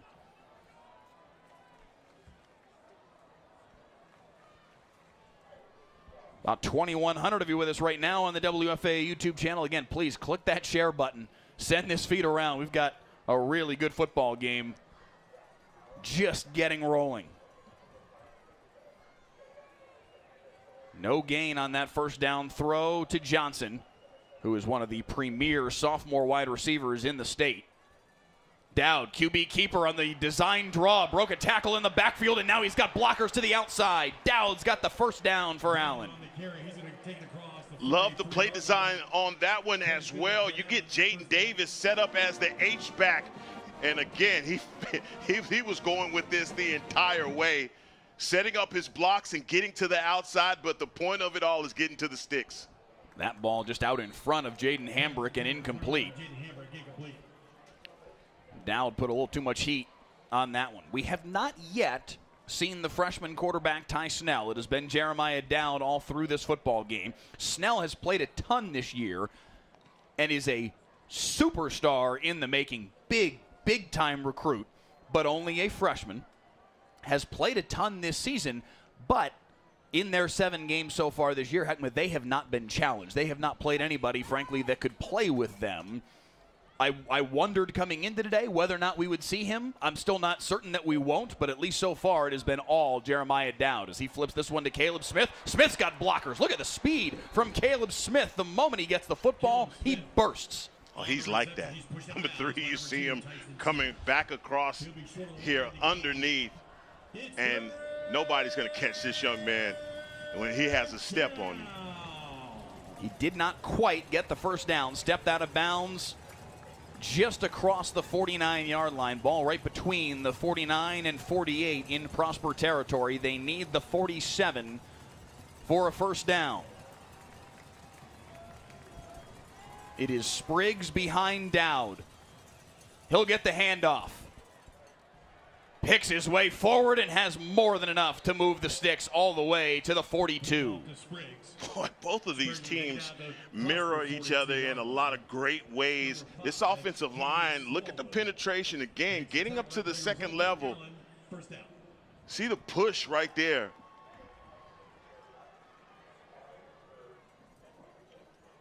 They just move bodies, man. They really do. Ethan Villarreal on his way to Marist. Henry Hastings, the left guard. James Masters, the right guard. They've just got talent all across that offensive line.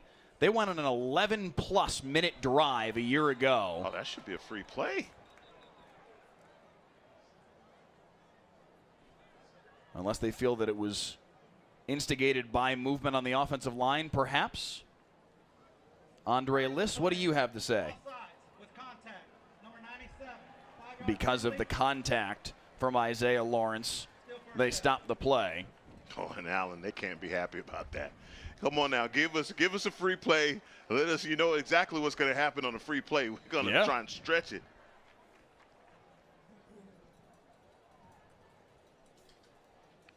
Five yards, the gift to the Allen offense. So it's now 1st and 5 at the 37-yard line.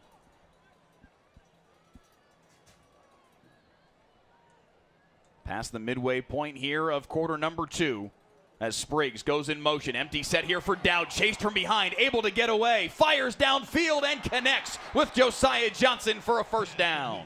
He is being chased down, Mike, and his ability to get away from the tackler, pressure on the outside, they miss him, and that's Alfano that misses. But, man, again, the lefty getting it out to Josiah Johnson. Great pickup. Another first down for the Allen Eagles. Dowd doesn't take off and run with the football all that often, or at least hasn't prior to today. Only 8 carries on the season coming into this football game, but he has shown he does have elusiveness in the backfield.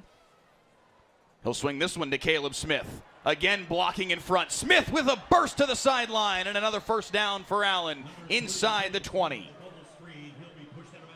All Caleb Smith needs is space and opportunity. And he cuts this one to the outside. Boy, this is, again, this young man you cannot give a glimmer of light to.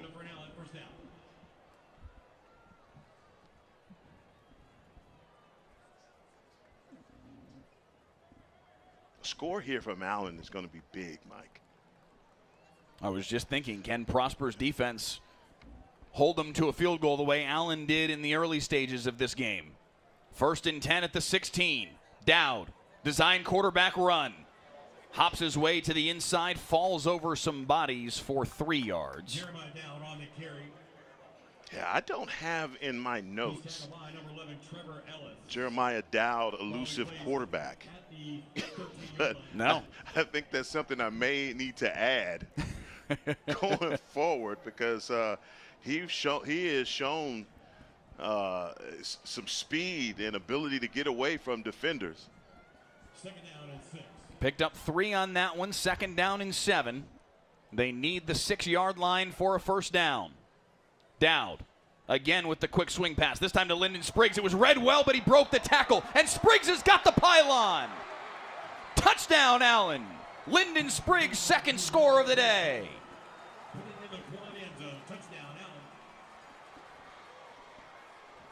When I'm watching a team and with great receivers, I watch how they block for one another. Look on the outside, number 3, and maybe have gotten away with a push in the back, but Caleb Smith sets that up perfectly for Spriggs. And right now, boy, Allen is in their bag offensively. Dowd's 2nd touchdown pass of the day. Spriggs with a touchdown run and a touchdown reception. And Allen with a 21-10 lead. Under 5 to play. 2nd quarter on our matinee edition of Friday Night Football.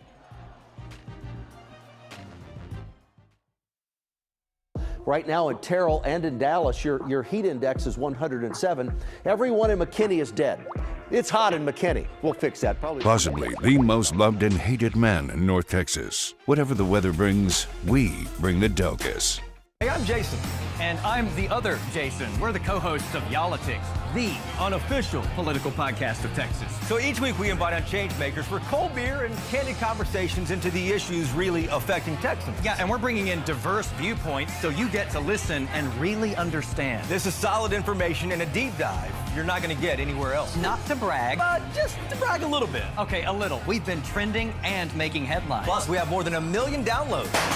And still counting.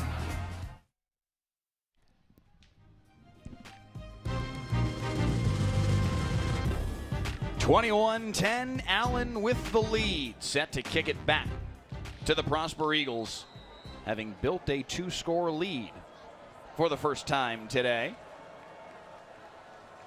Preston Hurlis to send it deep. Latchley and Nathan Haynes deep to return. Kickoff into the end zone for a touchback. Heckma Prosper dealing with some physicality again today from this Allen Eagles offense. It's got to feel like deja vu all over again from last year. You're always going to say certain things about the Prosper Eagles. They have a huge offensive line. They have a top-notch quarterback. They have a defense that no one can figure out in Texas high school football. Man, they've got to get a return on all of that. And this season, man, it just looks like they have the team that's destined to get it done. But right now, boy, do they have their hands full. They need to find an answer here before halftime as the handoff goes off right guard to Hudson Bowman. First carry of the day for the junior, 42nd of the season. Picks up 5. Pick up a 5, 2nd and 5.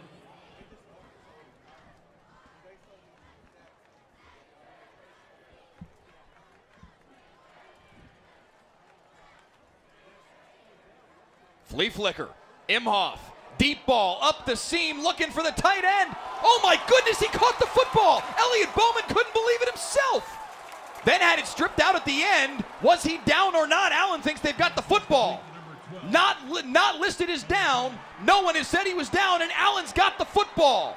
Well, they did say he's down. You look at it, the referee. No, now they're saying Allen football. Oh, they are. They're pointing Allen football. Wow. Oh my goodness. Elliott Brown couldn't believe he caught this football, and then he has it ripped out at the end, and Allen recovers. Watch this again. The flea flicker, one, fools the Allen defense, and in double coverage, what a catch. Oh, that's... And he was definitely not down. No, he wasn't. Didn't even see the defender. Unbelievable. And Allen takes over. What a play. Can we see that one more time, Clay Marshall, before 1st and 10 here for the Allen offense? I couldn't make out, was it Dupree Wafer that ripped the football away at the end here? I don't think it was. It's the corner coming from the other side. You see him hustling here. Here's Wafer at the backside of the play. I think so that's Bauer. He's at the bottom of the pile. It's hard to tell for sure, but a sensational play. And Allen takes it back. Dowd, complete. Carter Harris on the receiving end for 9. A huge play in this game. Number 17, Logan Thompson. Prosper Eagles shaking up on Got the a play. player down on the field. What a hustle, though. I believe that was LeBron Bauer, number 13, that comes from the opposite side to make that tackle.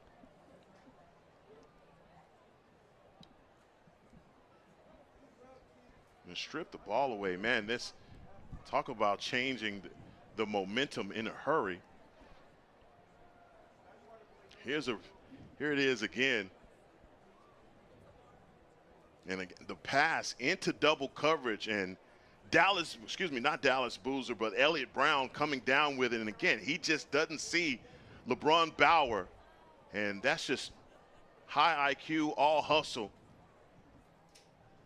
Stripping that ball away from Elliott Brown. Levi Golding in the YouTube comments says stole his cookies. EBK says he was down. He wasn't down, but there was an argument here from Dalen rather, saying forward progression may have been stopped. As the Prosper Eagle that was down after the play walks off. That is Zach Manning, the Army commit defensive end, really important player for this Prosper Eagles defense.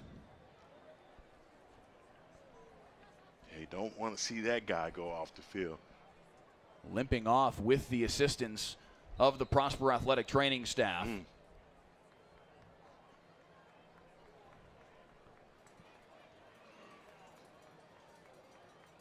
Solomon Mays saying that ball came out before his knee hit the ground. I definitely agree with that piece of it. The argument about his forward progress being stopped, I think the play happened too quick for that play to have been blown dead for that reason. I think that is properly ruled a fumble. Oof. Handoff here for Hambrick. He'll be right at the sticks. Great job by Jeremiah Dowd. That snap back to him in a hurry. Checks up off of his, I believe his face mask or his shoulder pads. That play results in an Allen first down. You see it right there, just able to get it back down into the hands of the running back. They do give Hambrick just enough for the first down. Nice job by Dowd to remain cool under pressure in that situation with the high snap. First and 10 for Allen at the 33. Nowhere to go this time. Well defended in the interior by the Prosper defensive front. 21 on the carry, Jaden Hambrick. Yeah, staying stout inside, and this is a Prosper Eagles defense that's playing without Jake Johnson, and the USC commit who hasn't played at all this season. Talk about being shorthanded in the interior, but these guys are still doing a wonderful job. Looks like Allen may be content to let this tick down to the 2-minute warning. There's enough time on the play clock for them to do so, and they will do exactly that, and it will be 2nd down and 10 after this timeout. It will be Prosper football to start the second half. That certainly matters here in this equation.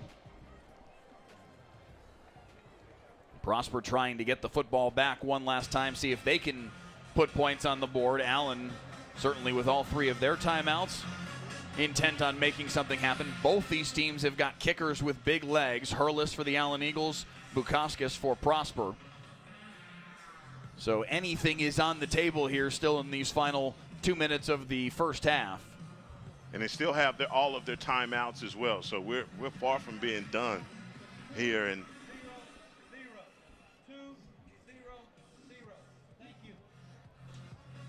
they do reset the clock to 2 minutes even. Everybody's trying to get used to the 2-minute timeout. Everybody.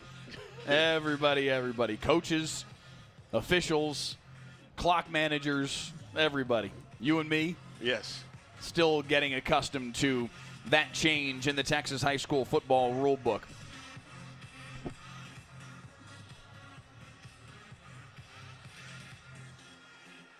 The Prosper Eagles, the authors of one of the most impressive wins so far this year statewide, knocking off Austin Westlake in the opener 29-22. Another really strong win over Rockwall Heath next week, a team that has been in the state rankings. They have not been as sharp as they would want to be so far today, Heckma. No, they have a team that obviously is just attacking them in the interior. They're having a hard time dealing with these 2 running backs, Spriggs and Hambrick. Jaden Davis, the motion man. Dowd pressured. Has another man on him. Has to just throw this one away. Wisely sends that one to the sideline. And it's 3rd and 10. Well, he does a good job of getting that out of his hands because Isaiah Lawrence, he is coming down on him in a hurry. It's a great job just getting it out of his hands. 3rd down and 10 here. $1:56 on the clock in the first half. Again, Prosper with all 3 their timeouts still in their back pocket. Good sign for Prosper. Zach Manning just ran back on the football field. That's a very good sign. 3rd and 10. Manning pivotal to their pass rush. Pinning his ears back here as Dowd fires far side. And before all of that, Prosper bangs a timeout.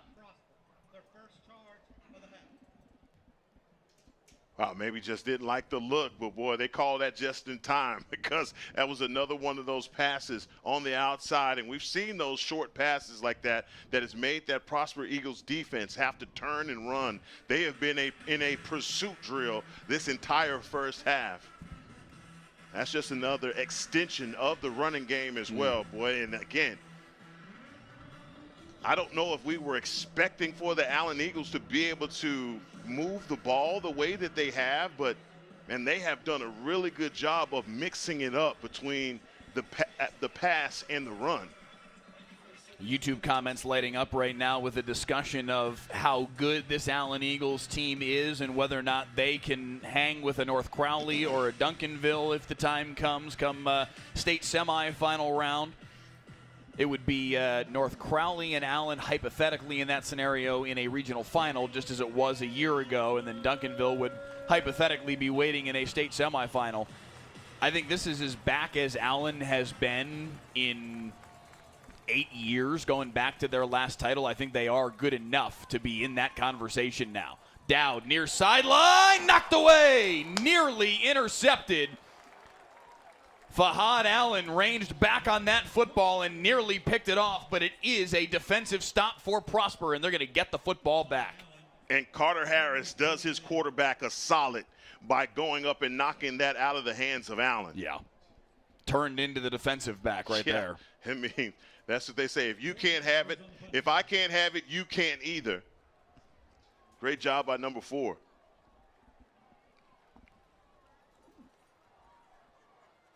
Allen to punt it away. Driven all the way back to the 18-yard line with the fair catch. A kick. Terrific kick. Marcus McCoy, I think, wishing he had that one to do over again. I was confused by the fair catch. Maybe just a ton of air on it. So a minute 42 and the 2 timeouts that Prosper has remaining. That's what Braden Imhoff has to work with as he takes over at his own 19-yard line. They had a nice drive to open the football game that eventually stalled, leading to the Bukauskas 30-yard field goal. And then they had the one-play 75-yard, I guess two-play 75-yard drive, the touchdown pass to Lathan Latchley from 75 yards away. Other than that, they haven't really moved the football much. We'll see if they can here in a 2-minute drill situation. Handoff for Robinson. Right into the chest of Devin Palmer and falls forward for a pair. Oh, and right now, it's like Bryce Gilmore is down. That is Bryce Gilmore, the big right tackle Texas Tech commit that is hobbled. Not putting any weight on that left foot. That is a major problem for the Prosper Eagles. And certainly a young man that has a very, very bright future. Yeah, you don't want to lose. Starting to put some weight on that left leg now.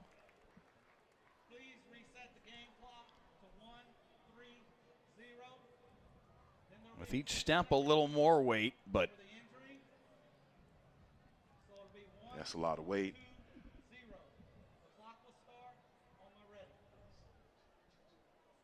And this looks a lot of times those big fellas, man, they get rolled up on in a pile.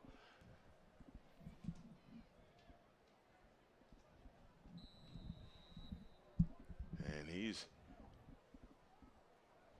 he is walking it off over here on the near sideline, so that's promising.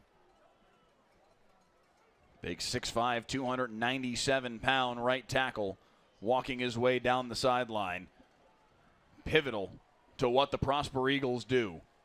2nd down and 8 after the injury, and right up the middle goes Bryce Robinson, surging into the second level with a first down out to the 32. Clock will stop at 56 seconds as they set the chains. A way to set that up on the left side of that offensive line, and a big-time gain for Bryce Robinson. This is his most promising run since the first quarter or first drive.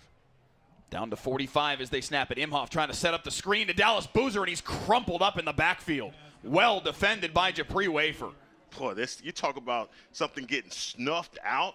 That's exactly what happened right there. And number 12, Tim Drake, everybody came to the party, especially the UTEP commit, Japri Wafer. K.D. Mitchison in on the tackle as well, and quickly down to 20 seconds. Prosper suddenly not in any hurry at all, ahead of 2nd down and 12. Well, you see your star right tackle go out. It will be Prosper football to start the second half, and they are content to leave it with that. 21-10, the Allen Eagles with the lead at halftime. The number 2 team in the state looking very sharp.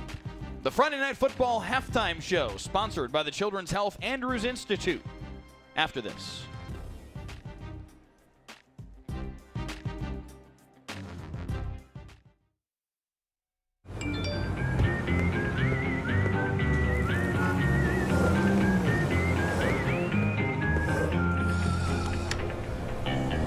Thanks, Delkus.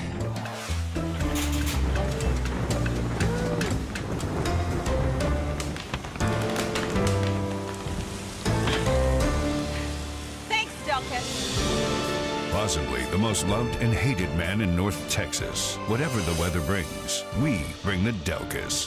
WFAA has a legacy of changing the system. Most recently, we did a story on ankle monitors and how they don't work, and how criminals are committing crimes with ankle monitors. And yeah, there's legislative change coming. Our 2-year investigation caught the attention of state representatives. Now, it's a crime to cut off ankle monitors. I want people to see things that we need to hold people accountable for. End zone shot. What a catch! Catch a live broadcast of every play of the biggest high school football games. Next week, DeSoto at Duncanville. Stream the broadcast free next Friday night at 7 on WFAA+.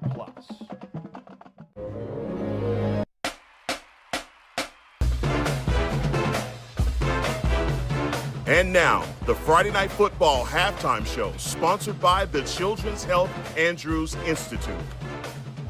And first up on the Friday Night Football halftime show, one of the largest bands you will ever see. I promise what's on the screen isn't all you're going to see here in a matter of moments. The Allen Eagle Escadrille and the Allen High School Talonets set to take the field. They will span every inch of this field here in the not-too-distant future.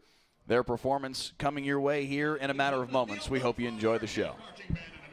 Performing weekly with approximately 615 members, the Allen Independent School District proudly presents for your halftime entertainment the biggest band in the land, the Allen Eagle Escadrille. The Allen Band is under the field direction of drum majors Chloe Cracknell, Sarah Lassiter, Luke Glotchbach, Colin Roach, and Andrew Merriby. Please welcome to the field the 2025-2026 Talonette officers. Junior Lieutenants are Lucy Bosbach, Lila Green, Dylan Williams, and Avery Woolley. First Lieutenant is Anna Swint, and Captain Sophie Zona. The Talonettes are under the direction of Caitlin O'Neill and Sophie Leskis. Talonettes of the week are Caitlin Schottlander and Claire Rugen. Please welcome to the field the award-winning Allen Talonettes.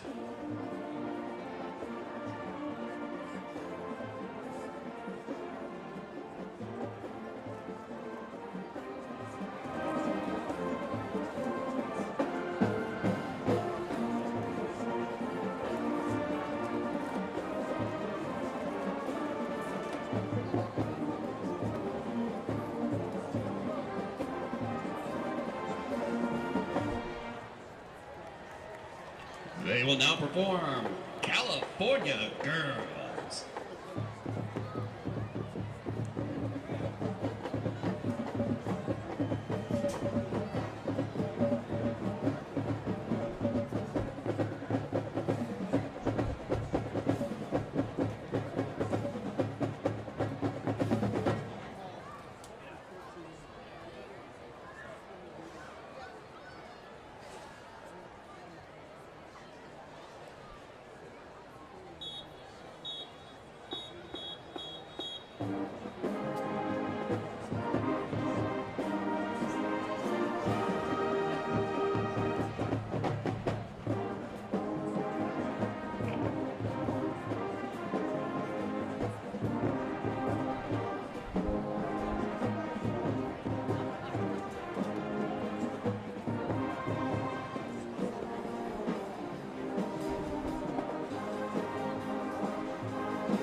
Junior varsity color guard member of the week is Kyla Aaron.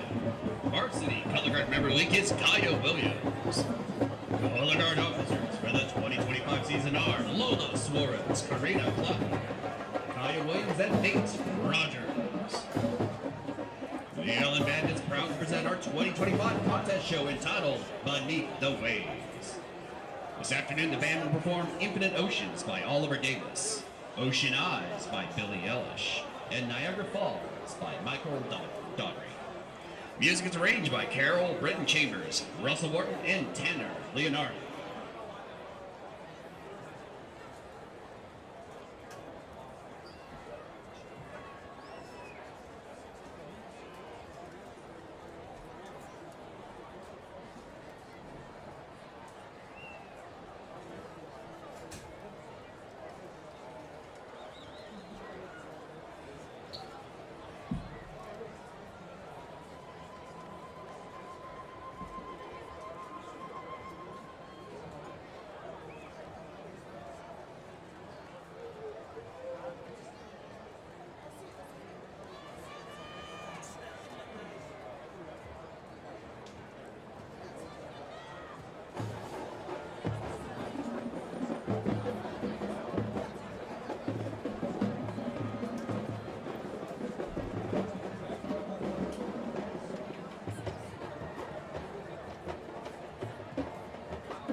selected to perform at the 137th Tournament of Roses in Pasadena, California on January 1st, 2026. All right, Eagle fans, everyone to your feet and join the escadrille as we salute the Allen Eagle football team and Allen Eagles everywhere with the Allen High School Fight Song.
Director of the Marching Band and Associate Director of Bands is Alex Pacheski. The Director of Bands is Dr. Philip Lobato.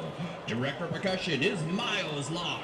The Color Guard Director is Miguel Zacharias. Assistant Directors are Josh Blankenship, Tyler Dahl, Jesse Villa, and Jeremy Rohr. Performing Arts Secretary is Susan Fulton.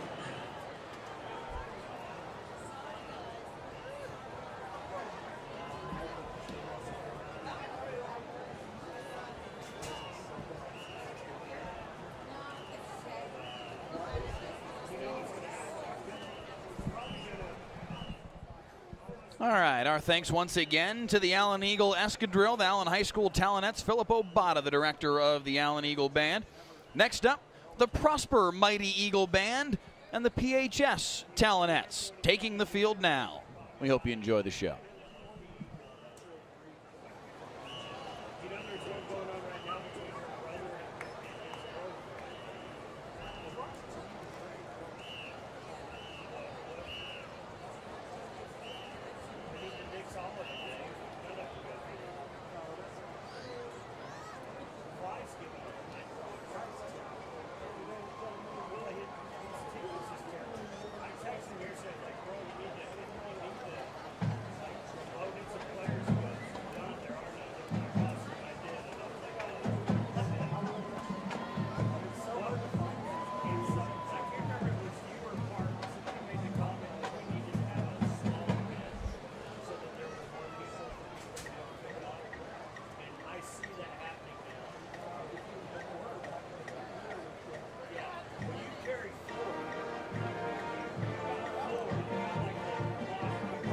Prosper fans, please welcome to the field the sweethearts of Prosper, your Prosper High School Talonets.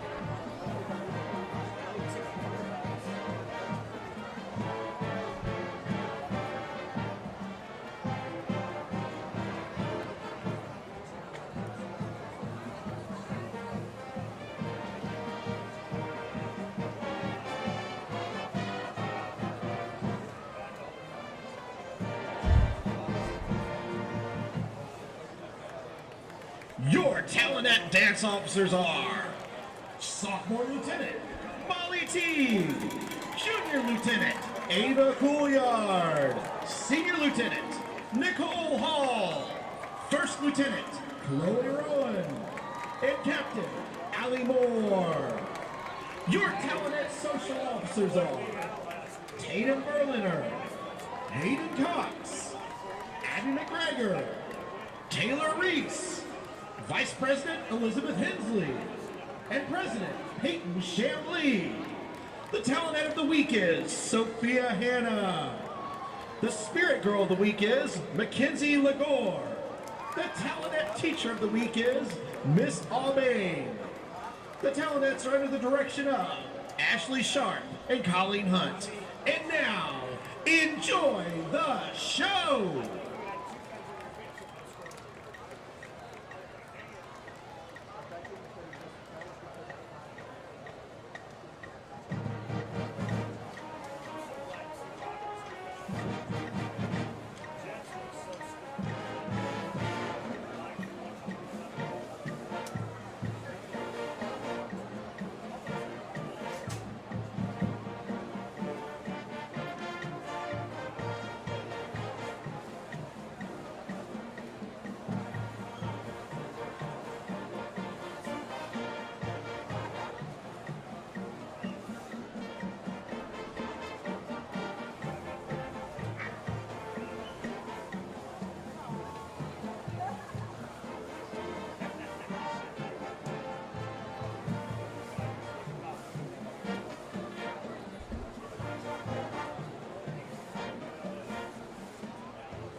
Good afternoon, ladies and gentlemen. Please help me welcome to the field the Prosper Mighty Eagle Band. The Prosper Mighty Eagle Band is led on the field by head drum major Katie Lynn Sepper and drum majors Katie Lee, Lahiri Gudapati, Archita Bahram, and Leonardo Lujan Roca. The Mighty Eagle Band is under the direction of Aaron Renzenbrink, with assistance from Jacob Dewald, Sarah Yonke, Shane Snyder, and Lindsay Kuzmerzak. Today, the Mighty Eagle Band will be performing their 2025 production, The Odyssey. We hope you enjoy the show.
Prosper Mighty Eagle Band would like to thank their gold sponsors, Raising Cane's. All right, a terrific halftime show from both bands. Thank you to both of them, and thank you for watching the Friday Night Football halftime show, sponsored by the Children's Health Andrews Institute. Let's take a look at the highlights from the first half. All 4 touchdowns coming in the second quarter. Hackma Harrison, early second quarter. The touchdown run here from Lyndon Spriggs from 5 yards out made it 7-3. And it was only 17 seconds later that Prosper would answer back. Braden Imhoff to Lathan Latchley on the slant, and he beat everybody down the football field. Yeah, he was shot out of a cannon right here. You see him going down the hash marks. There's nobody even close, and he's running so fast. And when I saw him grab for his hamstring, I was like, oh, no. But no, it's just a part of the celebration. I love it. Back come the Allen Eagles. Jeremiah Dowd to Carter Harris, a 50-yard touchdown pass, and Allen had the lead back only about a minute and a half later. Yeah, Carter Harris was open for an eternity. Sealed that catch, though, and walked into the end zone. And then about 5 minutes later, Lyndon Spriggs on the receiving end of Jeremiah Dowd's second first-half touchdown pass. 21-10, Allen with the lead after that. And that is the tally at the halftime break, as number 2 Allen leads 7th-ranked Prosper. Let's take a look at your halftime stats, if we can pull those up real quick. About as even as you would expect these stats to be. A slight edge for Allen in total yards. Very similar from a passing yards perspective. And Heckma, I know what you want to talk about more than anything else is just how clean this game has been. No, it really has. We talked about how quick that first quarter was. 17 minutes, probably one of the fastest first quarters that we've ever been a part of. And it's because, look, it hadn't been a whole bunch of penalties. Only have 1 turnover so far in this game. I tell you what, man, for me, it's been the rushing yards for both of these teams held pretty much in check. Passing yards-wise, man, you can see how explosive these offenses are. Prosper came in with their offensive line setting all the expectations. They haven't really moved bodies the way that we thought they would, at least so far. Yeah, it's J.T. Shaw up front and Devin Palmer getting it done. Tim Drake as well. Japri Wafer, we've seen on a few of those tunnel screens that they've tried to run. He is just so disruptive. They're not able to get fully into their offensive set. But you're right. We come in expecting this offensive line to be pushing guys down the field. We just hadn't seen that quite yet. And look, we got 2 more quarters of football to go. Let's see if it happens.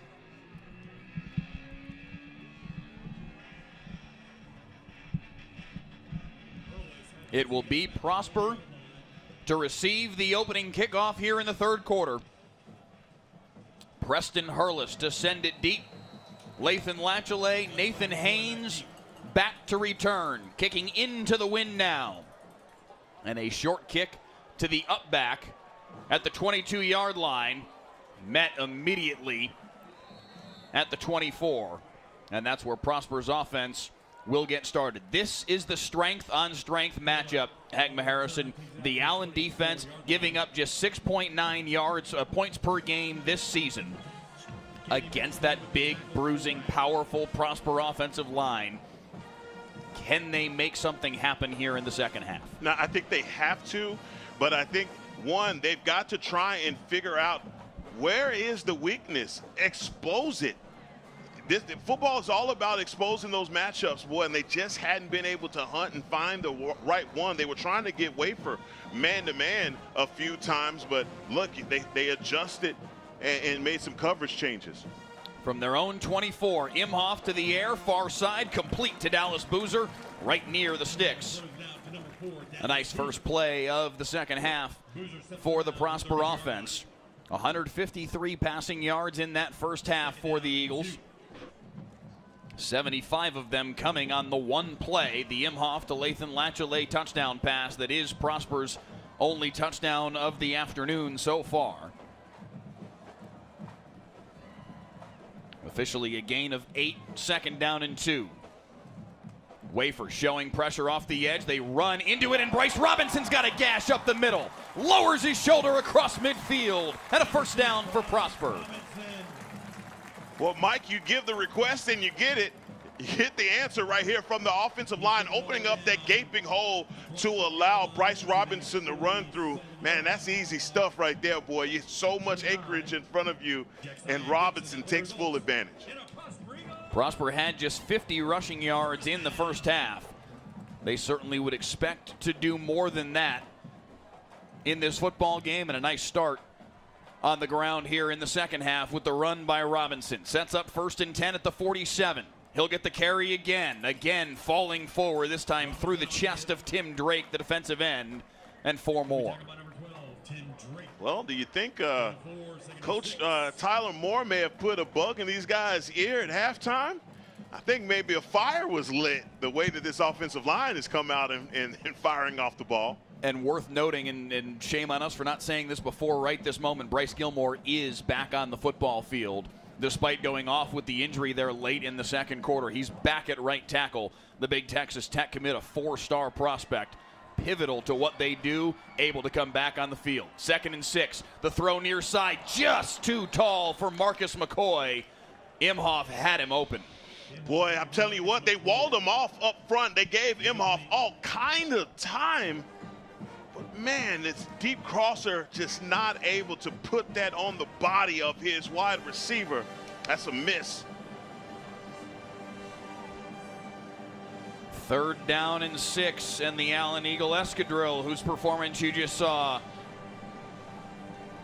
The drum roll and the trumpets right up until the snap.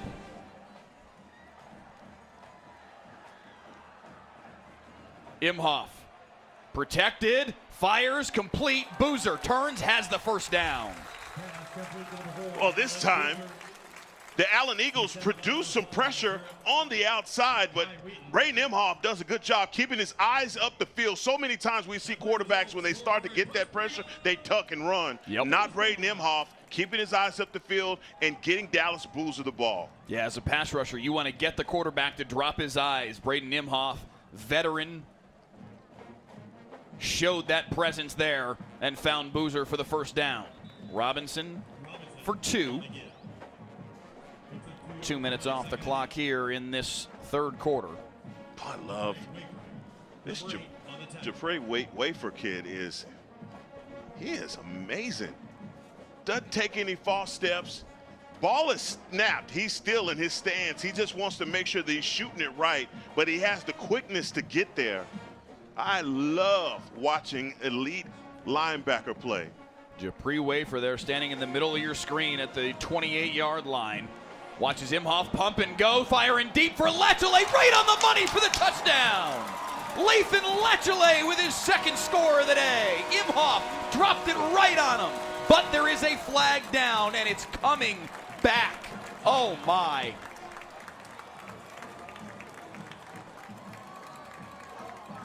Oh, the play that you needed from Braden Imhoff.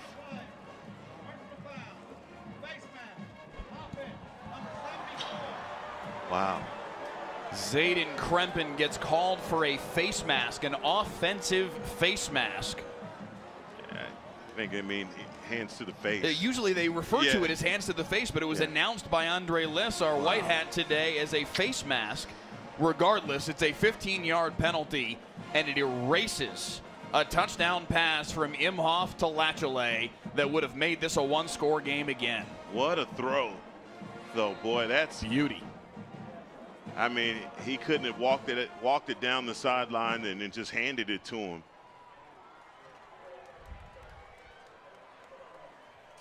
So now instead of 21-17, it's 2nd down and 23.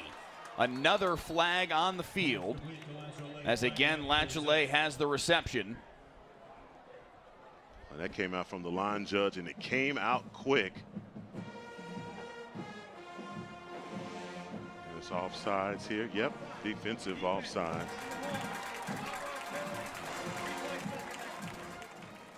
So instead of taking the result of the play, which was about an 8 or 9 yard reception by Latchley, they'll keep a hold of the down and take the 5-yard penalty and set up 2nd and 18.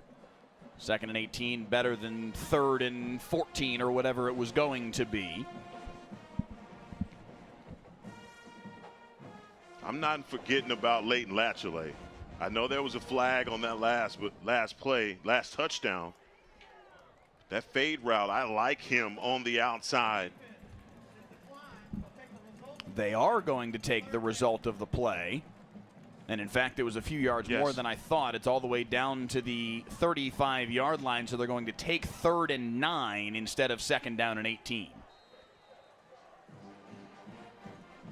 Probably if you're playing averages, that's probably the right call. You're probably going to average less than 9 yards per play. So just doing the math is Tyler Moore, and he takes 3rd and 9. They need the 26 for a first down. Pressure immediately. Imhoff dances away, fires downfield, incomplete. Oh, man, how did Jabre Wafer miss on the blitz? You see him come out. He's set up on the outside like he's not going to give a free. He just whiffs. He just whiffs on that one. He missed him. It's 4th down and 9. This is kind of no man's land at the 35-yard line. They're not going to punt the football here. Too deep for a field goal attempt, although they are kicking with the wind. But from here, it would be a 52 to 53-yard attempt for Michael Bukauskas, the young man that's on his way to Texas to punt. Also a terrific kicker with a very big leg, but Tyler Moore wants to talk it over a little bit. Timeout, Prosper. Big 4th down coming up here. If nothing else, man, you definitely have the receivers. We've seen so far Elliott Brown. He's made a big catch in this game. Leighton Latchley, obviously, it speaks for itself. And Dallas Boozer, they open up this second half with a pass on the outside to Dallas Boozer. So we know that Braden Imhoff has a great arm and location.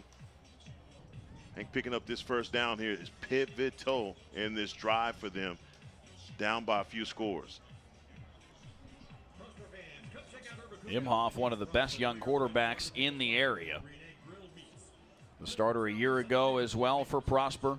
Led them to an 8-3 campaign, 7-1 in district. Their only loss in the regular season, district play, came to this Allen Eagles team, 22-7 at Eagle Stadium in Allen.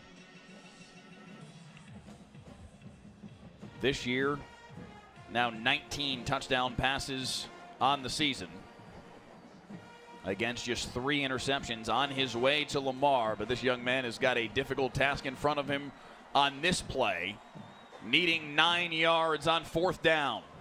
LeBron Bauer one-on-one with Latchley, who goes in motion. Imhoff steps up and fires downfield, has a man, it's McCoy. He makes the diving catch for a first down.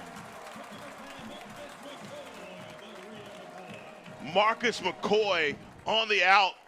You see the motion with Leighton Latchley, has this defense adjusting. Huge conversion. Yes, it is. 1st and 10, Prosper at the 18.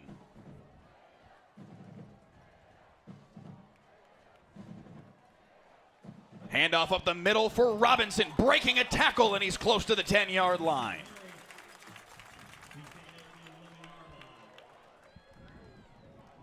A lot of talking going on out there on that football field between these two squads.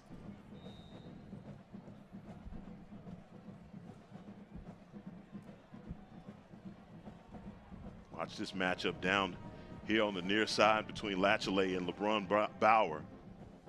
They throw this way, looking for Boozer, incomplete. That thing had some heat on it. Oof, it sure did. Mitchison was right over the top of it.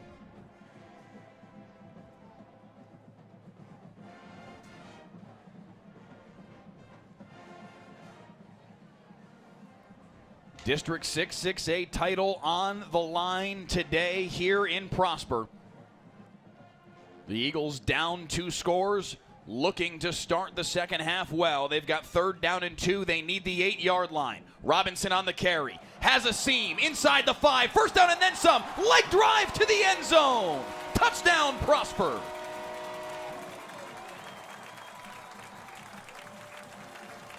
What a run, but way to finish this run off by Bryce Robinson. This is a young man just saying, I'm not going to be denied, and I promise you, I lift more than you. Surging forward is the senior running back, his 12th rushing touchdown of the year. And Prosper has cut the lead down to 5.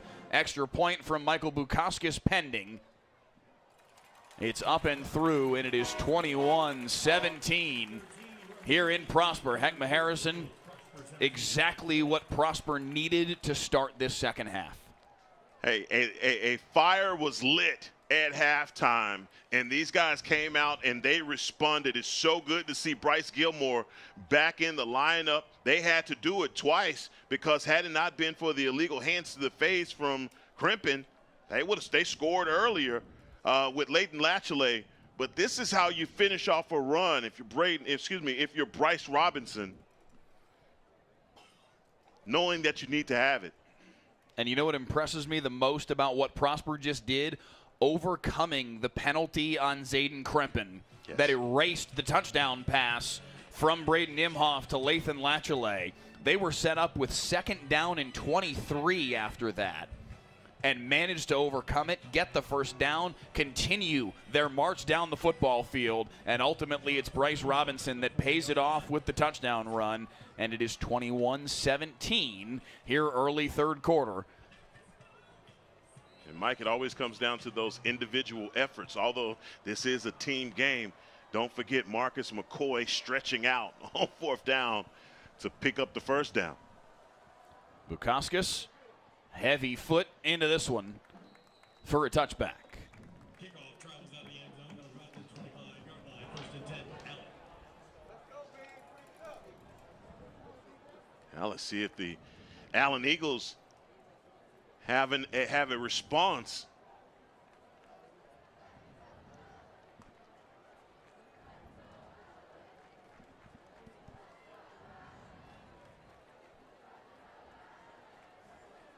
A 12-play, 76-yard touchdown drive for the Prosper Eagles, spanning 3 minutes and 47 seconds, and getting them back into this football game down just a score. What will the strategy be now for Lee Wigginton and the Allen Eagles? Because a year ago in this matchup, in a game they won 22-7, they had a second half pressure off the edge, and Jeremiah Dowd goes down. Xander Reyes screaming off the edge for the sack. And I tell you what, Jeremiah Dowd does not feel that pressure coming off the edge. He's keeping his eyes up the field, waiting on something to come open. And lucky that he kept that ball in his hands. Reyes on him in a heartbeat. Second down and 17 as a result. Dowd, screen pass. Spriggs nearly surged forward for an awful lot more than that. Logan Thompson with the tackle before he could get loose. 3,000 of you with us right now on the WFA YouTube channel. Please click that like button, click the share button, send this feed around to your friends throughout the Texas high school football community, because this game keeps getting better as it matriculates along. And let us know in the YouTube comments where you're watching from. Who's watching from the farthest away? Let's see if we can get a couple comments from those watching from outside the state, from perhaps outside the country, as we've had once or twice before. 3rd and a dozen. Dowd pressured, able to scamper away, fires downfield, but throws it away. It's a 3-and-out for the Prosper Eagles defense. Allen will have to punt. Oh, you got to feel good about that. And up front, these guys are getting plenty of pressure. Isaiah Lawrence up front as well. Look at these guys getting through. Zach Manning back in the Army commit. We saw him go out, man, but he is back with a vengeance. What a start to the second half for the Prosper Eagles. The long, patient, adversity-riddled touchdown drive leading to the Bryce Robinson 5-yard touchdown run. Now a 3-and-out from the defense, and Allen has to punt. McCoy dangerously fields that one at his own 40, and that is where Braden Imhoff and the Prosper offense will return to the field. I don't know if Jonathan Casillas is serious or not, but he says he's watching from Tokyo. Sir, I think you win if you're being honest. Seeing Emory, Texas, Bowling Green, Kentucky checking in. Oliver Murillo. GLVV says they're watching from Buffalo. Odessa, Texas. Utah, Paris, Texas. Monroe, Louisiana. Greenville, Illinois. Appreciate you guys being with us today as we crank up to right around 3,000 concurrent viewers here on the WFA YouTube channel and many more watching at home on WFA Plus as well. 1st and 10 at the 40. Prosper with an opportunity here as Robinson is taken down in the backfield. Well, how about that from J.T. Shaw, number 1. You see him right here on the near side. He sees the pulling guard coming. Shaw makes a stop. Coming right off of his back pocket to get the stop.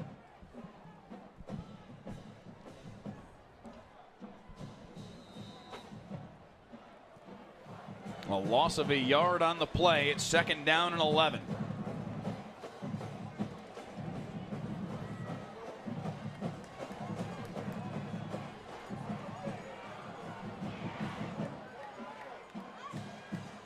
Robinson again. This time able to stutter step his way free to the near sideline. Latchley with a block downfield. Dupree Wafer able to chase him down from behind, but it's another 1st down for the Prosper offense. Another one of those curious plays right here. Dupree Wafer is coming from the edge. I know he has to keep his eyes on Braden Imhoff, but he runs right past Bryce Robinson. They're going to go double pass here. McCoy downfield. Latchley breaking away. Touchdown Prosper. And the homestanding Eagles have the lead. The trick play pops for Tyler Moore.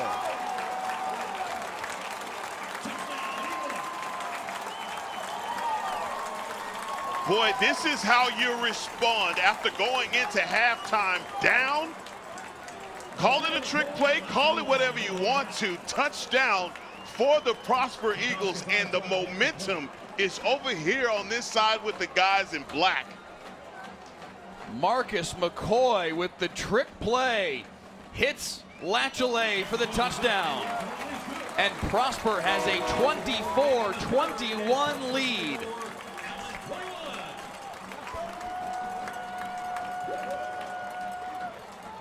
One more look at this one.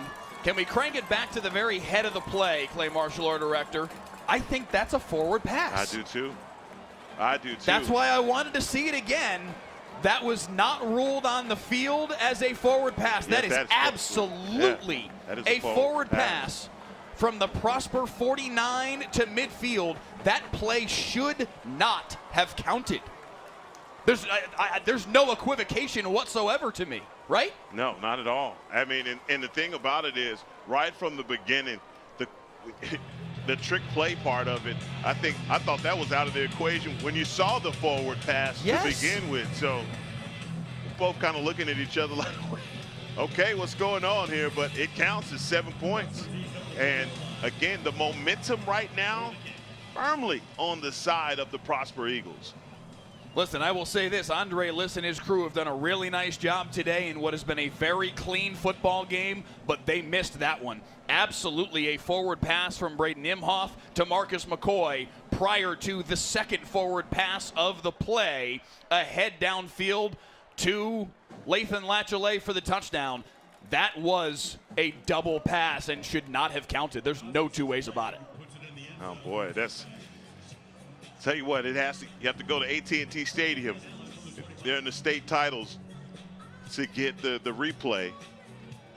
That's an instant where, boy, you wish you had a situation where you can go back and look at that, but can't do it in this situation. Yes, only the 12 state title games have instant replay in Texas high school football. They don't have the apparatus here in most of the stadiums around the state to be able to support. Even though we're here, even though there are cameras in the building, it's a whole different level to be able to have that feed down at field level, have them be able to recycle the play over and over again. So just not a realistic thing. Caleb Smith, the reception on the first play of the possession, is Allen now has to respond, and that's now part of the story really here. Heckma is Because I'm sure Lee Wigginton saw it. I'm sure his players saw it.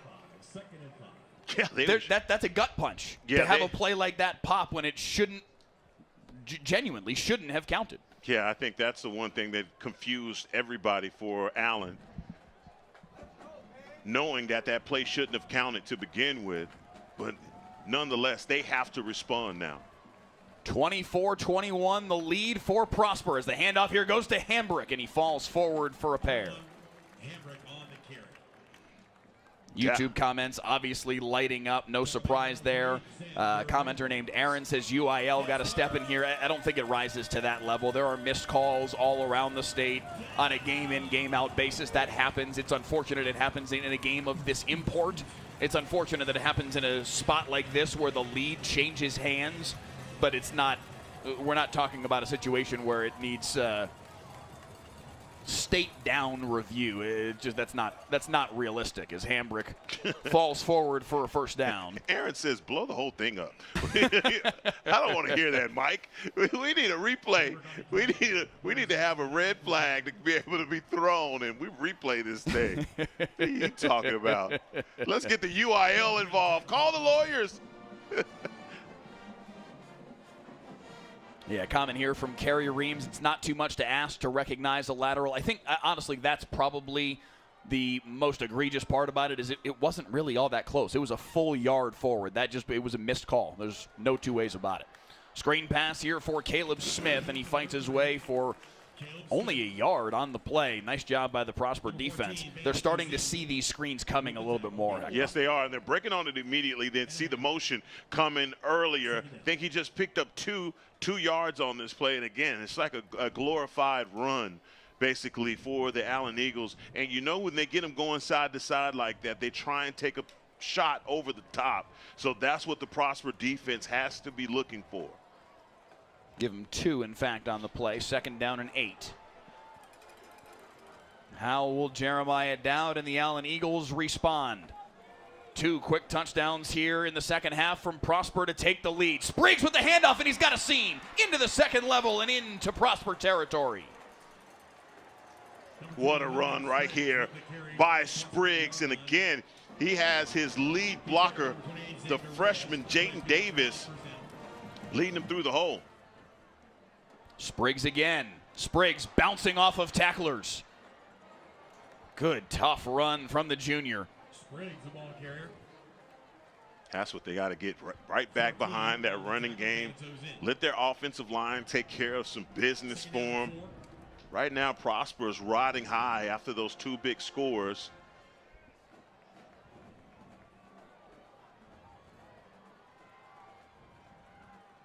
Dowd on 2nd and 3. On target for the first down. Caleb Smith paid for the reception, but hauls it in. Well, I mean, he is tattooed with this ball. Jeremiah Dowd, again, throwing that ball on the run, the lefty. He and Caleb Smith have just went to work in this game.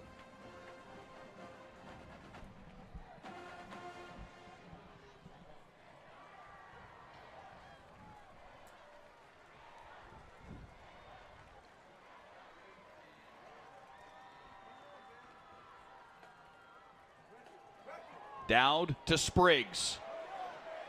Can't dance away from the tackler. Really good play by Tyson Stiggers. Tyson Stiggers is so good. Again, how many times have they seen, whether it's Spriggs or Smith, trying to get on the outside? They're blocking it up well, but they forgot about number 2, Tyson Stiggers.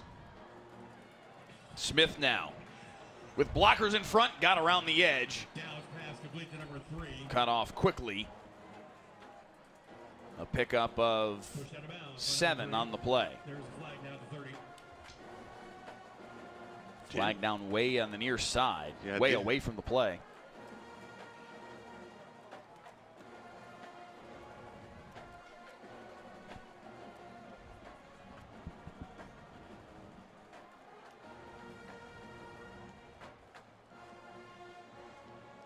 Looks like the penalty is going to be against Prosper. They're asking Lee Wigginton whether he wants to accept it or not. See, he had I believe that was a 7-yard pickup.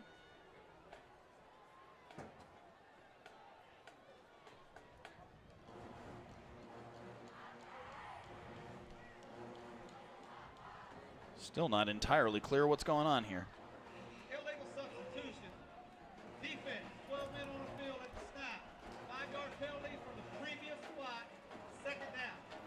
So another scenario where Allen having to elect whether they want the extra down or the yardage and the result of the play. They choose to take the 5-yard penalty and set up what will be 2nd down and 5 rather than 3rd down and 3. Got to say, credit to both of these schools for a 1 o'clock kickoff. They have made this an atmosphere that feels every bit like it were if it was a 7 o'clock kickoff tonight. Huge crowd on both sides. Really, really fun game. Hambrick up the middle. It all ends up as kind of a net 0. 6 of one, half dozen the other. Right. It's still going to be 3rd down and 3. Same result. I think I was a little surprised by taking the yardage, but I understand, you get the down back. But both of these teams that you talked about, Mike, have excellent kickers.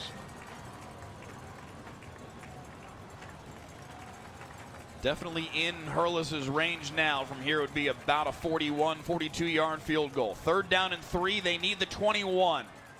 Hambrick, patient, spins his way, close. This is the 2nd time that Hambrick has been in the game. And 1st down. And he barely gets to the marker. Look at the way that he's setting it up. But again, definitely looked like the Prosper defense had him short of the sticks. What a combination between Spriggs and Hambrick. A methodical, plodding drive here from the Allen Eagles. Already more than 5 minutes off the clock in this possession. Final 30 seconds of the 3rd quarter, and it's 1st and 10 at the 21. Flags prior to the snap.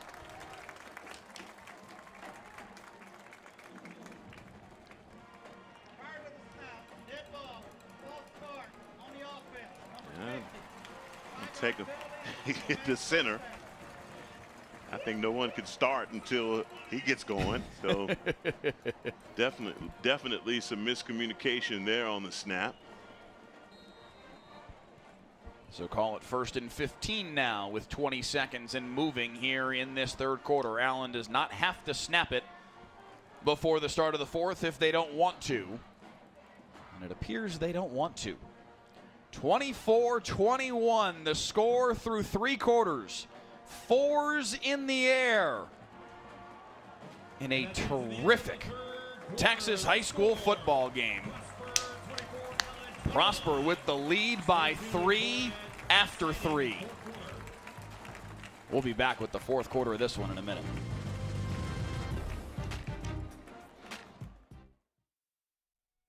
WFAA has a legacy of changing the system.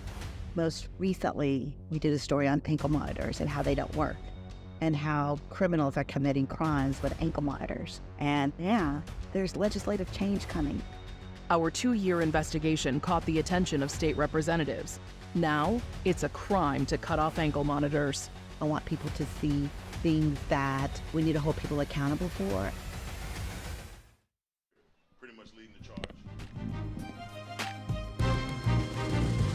Start of the 4th on Friday Night Football, sponsored by Texas Day Brazil. Celebrate with us. Special occasions deserve unforgettable experiences. From intimate date nights to large gatherings, Texas Day Brazil is the perfect place to celebrate life's milestones in style. Both touchdowns in the 3rd quarter coming from the Prosper Eagles to go from down 21-10 to a 24-21 lead. Marcus McCoy to Lathan Latchley. The trick play pops for a touchdown. It was 2 forward passes. The call was missed. Allen, though, Heckma has responded strongly to the adversity. Yes, they have. I think that Jeremiah Dowd has come in, and he's been methodical, making those passes on the outside and allowing guys like Caleb Smith to do, pretty much what he does. But it's been his running backs taking care of the ball and picking up the positive yards. To start the 4th, it's a 1st and 15 for Dowd and this Eagles offense. The false start just before the quarter break. Swing pass Spriggs makes one man miss, still on his feet. Turns all that into a 2-yard gain when it should have been probably a loss of 2 or 3. Yeah, definitely a loss. But one thing that we've seen from both of these running backs, man, their ability to make the first guy miss.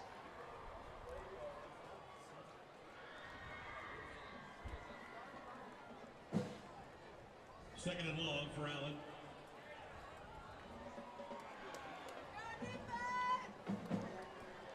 Second and 13 now. Little trick play here on the end around, coming to Caleb Smith, looking for the corner. Won't be able to get there. Prosper played that well, maybe a gain of a yard or 2. Yeah, too much penetration on this play for Prosper. I think that's what canceled out whatever they were trying to do. You see from the linebacker position right here on the outside, that's the number 11, Trevor Ellis, that they've gotten back in the fold, the linebacker safety hybrid. We saw Allen hold Prosper to a field goal in the first quarter after a nice long drive from the Prosper Eagles offense. Now the Prosper defense with an opportunity here to respond in kind. This has been an impressive drive from Allen. Started at the midway point of the third quarter, but now they face 3rd and 12. Dowd, pump and go, has a man open, Caleb Smith, but he overshot him. 4th down.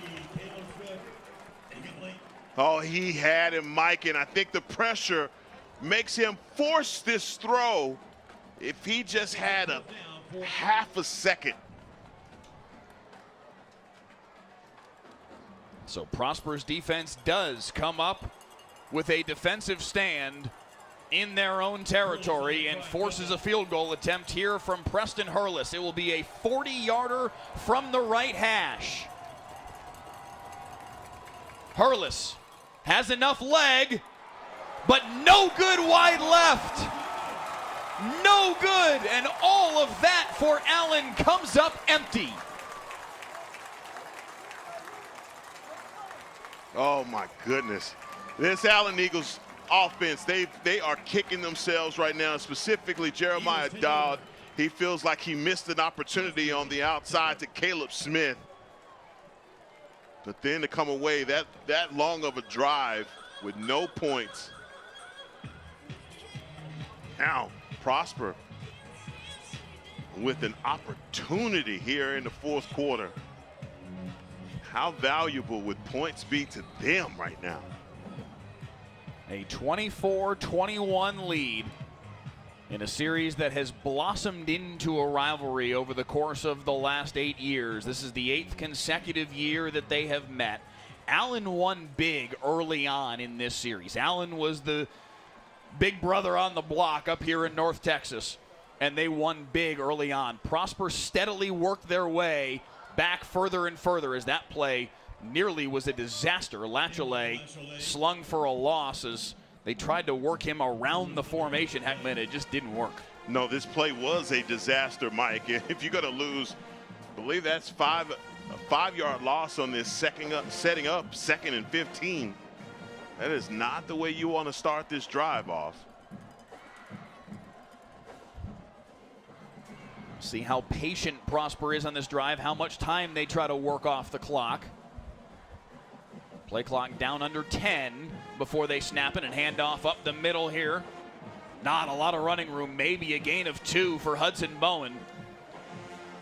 But this Allen defensive front knows what's coming right now. Yeah, they do. And Caleb Johnson up front, big number 96. Just sneaking in between that guard and center. Again, we talked about this big offensive line for Prosper. They have not bullied this Allen defensive line. It has been a stalemate. 3rd and 13. This formation. 3 wide receivers to the bottom of the formation. Imhoff pressured and taken down. J.T. Shaw on the pass rush.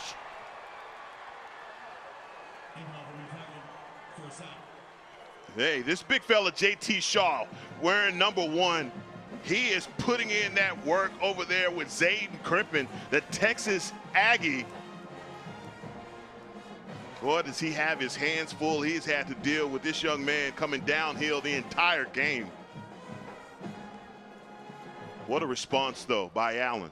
A very quick 3 and out.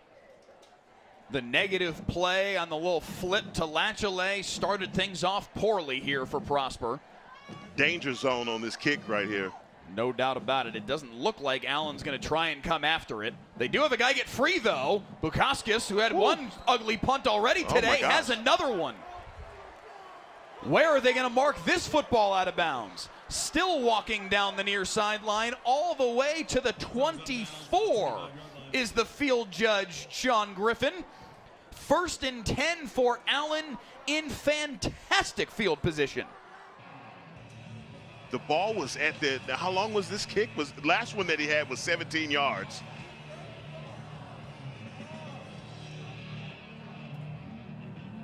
I'll double check what the line of scrimmage was prior to the punt.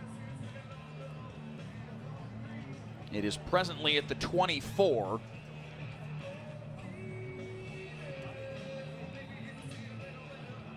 I think it may have been shorter than the 17-yarder. You may be right. Not a good day for the punter. And again, one of the best punters in the state. Terrific punter, but not his day. 1st and 10 for Dowd. Handoff for Spriggs. Near side for 3.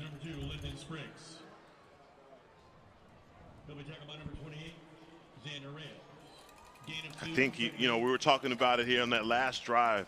I just believe that Prosper has made an adjustment on these passes out in the flat. They're pressing up a little bit closer. They're not afraid to shoot it to get the tackle, and they know each time it's going to Caleb Smith. It was a 15-yard punt. 2nd down and 7. Spriggs. Stutter stepped in the hole, only got about a yard.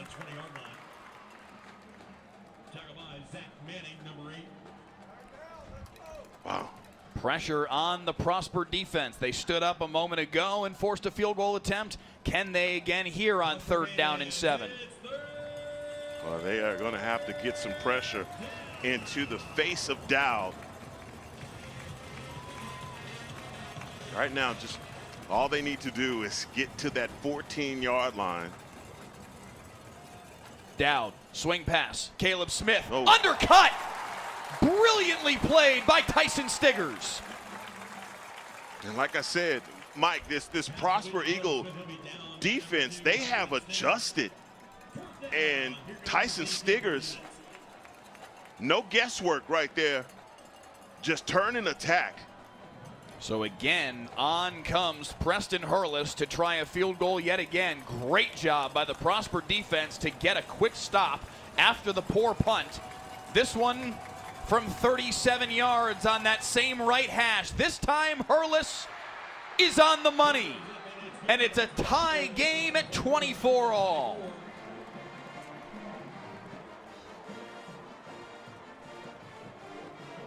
A big time kick. How about the confidence in your kicker after he just missed one? He knots this thing up, man. What a ball game this has been. I think it's what we expected, right? The back and forth.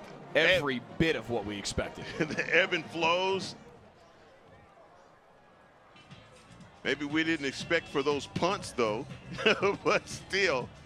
That's about the only thing about this game that wasn't expected, yeah, because again, we're talking about one of the best punters in the country. Michael Bukauskas on his way to Texas, terrific punter, and none of that changes because a couple of punts that came off his foot weird. That last one, he had pressure on him, breathing down his neck in the end zone, trying to avoid a safety or complete disaster. So we do need to incorporate that into the evaluation of the situation, but certainly not the day he wanted to have. Good job by the Prosper defense to have his back and get the quick 3 and out and force the field goal attempt, but Allen does tie it up at 24 all.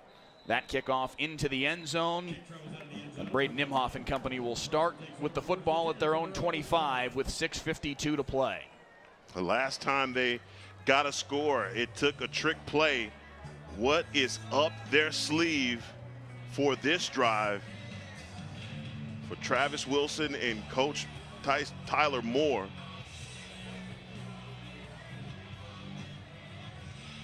.652 here in the fourth. Man, it's anybody's game.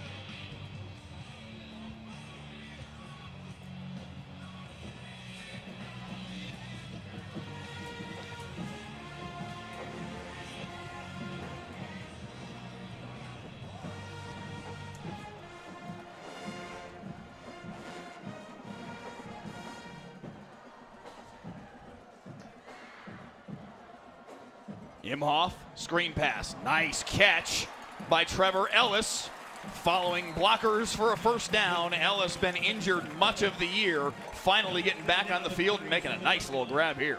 And I'm talking about this guy playing linebacker and a tackle that he just made. And here he is on the outside on a design screen, picking up a first down. That is a piece that they've been missing. It's good to have number 11 back. 13 yards on the pickup. 1st and 10 at the 38. Swing pass near sideline for Robinson.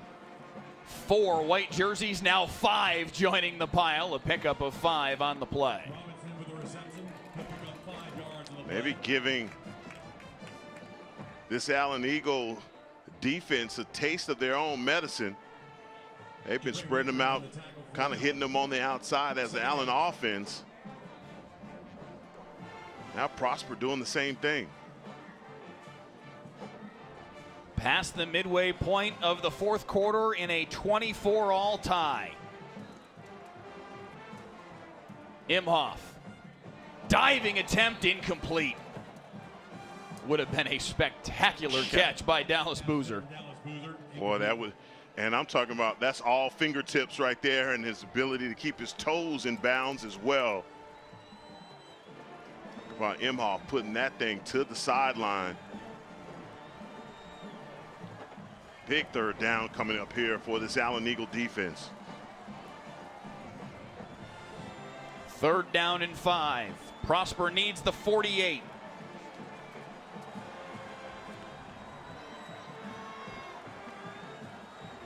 Imhoff over the middle, wide open. McCoy, Dallas Boozer running away from everybody. Touchdown Prosper. Dallas Boozer for 6, and Prosper leads again.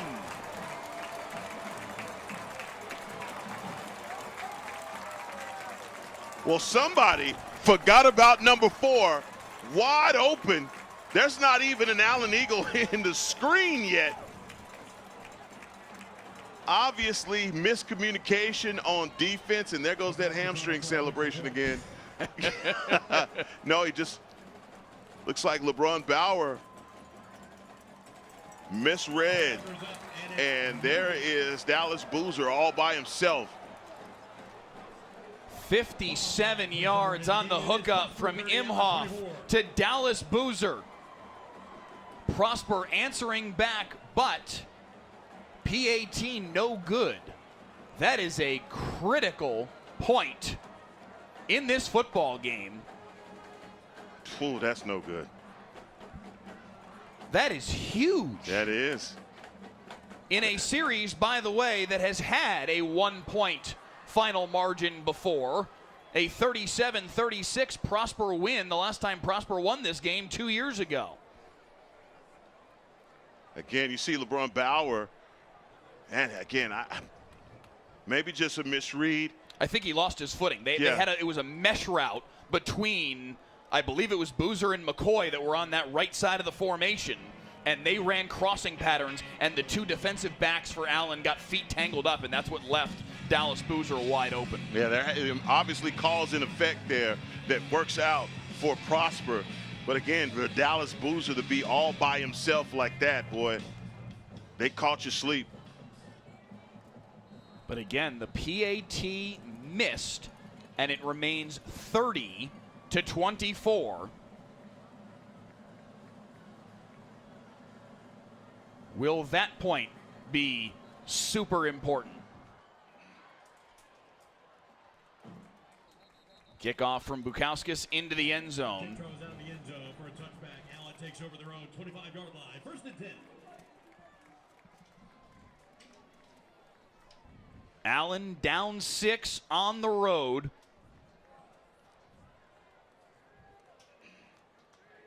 Brendan Johnson in the YouTube comments asking if it was offensive pass interference. I really don't think it was. I think that what Bauer got tangled up in was his own teammate.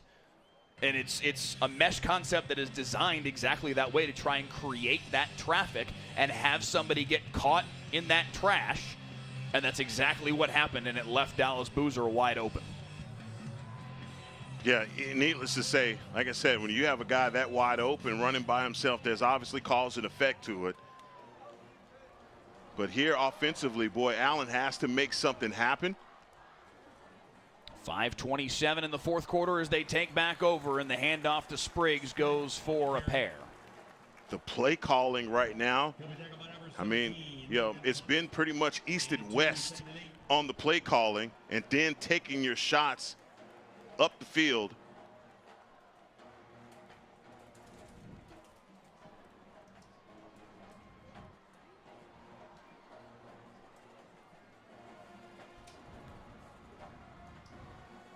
Dowd all day, fires deep, single coverage, knocked away. What a play by Tyson Stiggers. This kid is awesome.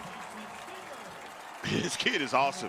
I mean, in the patience, though, from Tyson Stiggers, he's trailing. And look, as a defender, sometimes the temptation to come over the back of the receiver to just ensure that you make a play, that's just great patience right there by Tyson Stiggers. Over 4,100 of you with us right now on the WFA YouTube channel. Thanks so much for being here. Levi Golding in the YouTube comments says number 3 needs to touch the football for Allen. Caleb Smith, top of the formation. Dowd, quarterback draw right up the middle, and he's going to have the first down. Man. That was not a design run. That's all Jeremiah Dowd, just recognizing that things are breaking down. Oh, that may have been a design run on second look. Hey, I'm going, well, am I seeing things? That may be. That may be. Oh, that was great. First and 10 as Dowd picks up the first down at the 37. To the air now. Over the middle, Josiah Johnson, the superstar sophomore with the grab. Right at the midfield stripe, and they move the chains again. Boy, that's all hands right there for number 11. Again, that's just tattooing the ball on the guy.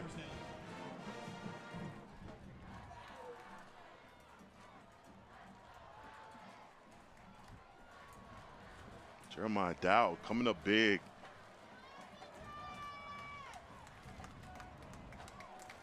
And that clock just continuing to tick.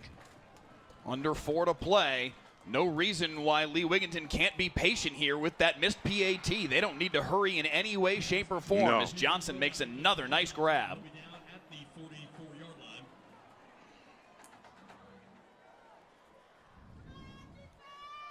Second down and 4. Okay. See here, you replace your center.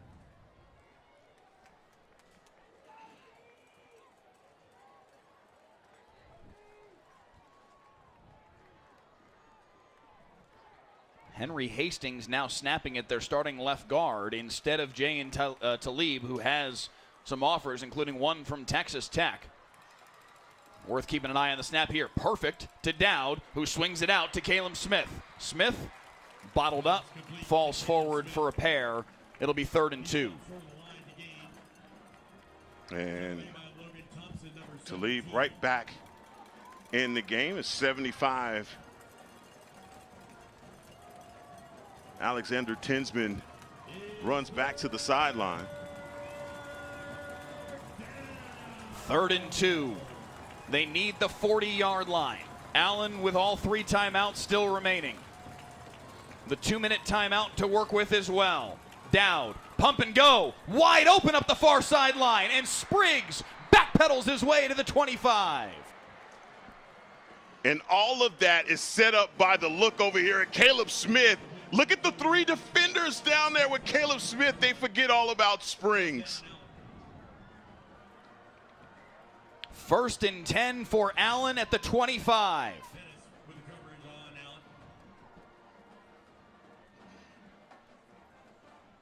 They will have to snap it again before the 2-minute timeout.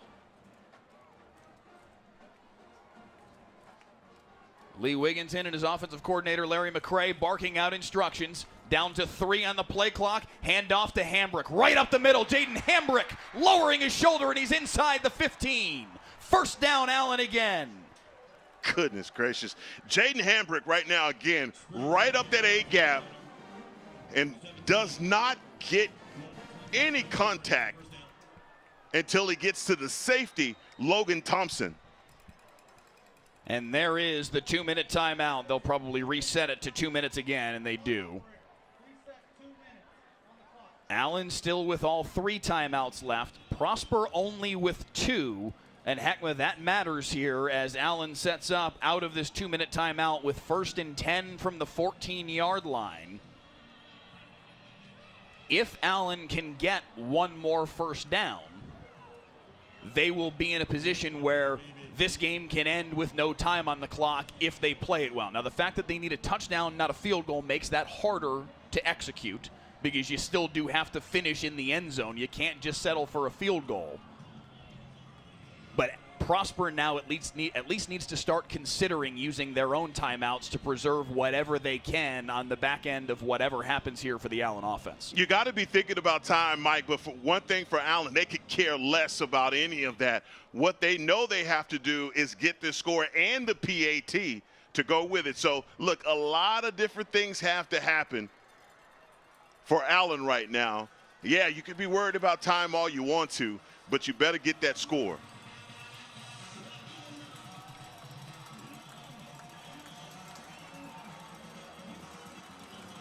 Where is Caleb Smith? I'm on the Prosper defense. I want to know where number 3 is. First and 10 out of the 2-minute timeout. Hambrick straight ahead inside the 10 to the 9.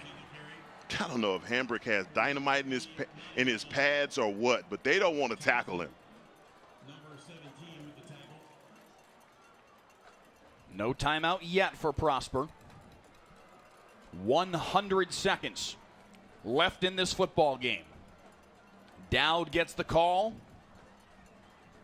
20 seconds on the play clock. If they so choose, they can bring it all the way down to 1:15 before they snap it. In seconds. Dowd to Hambrick.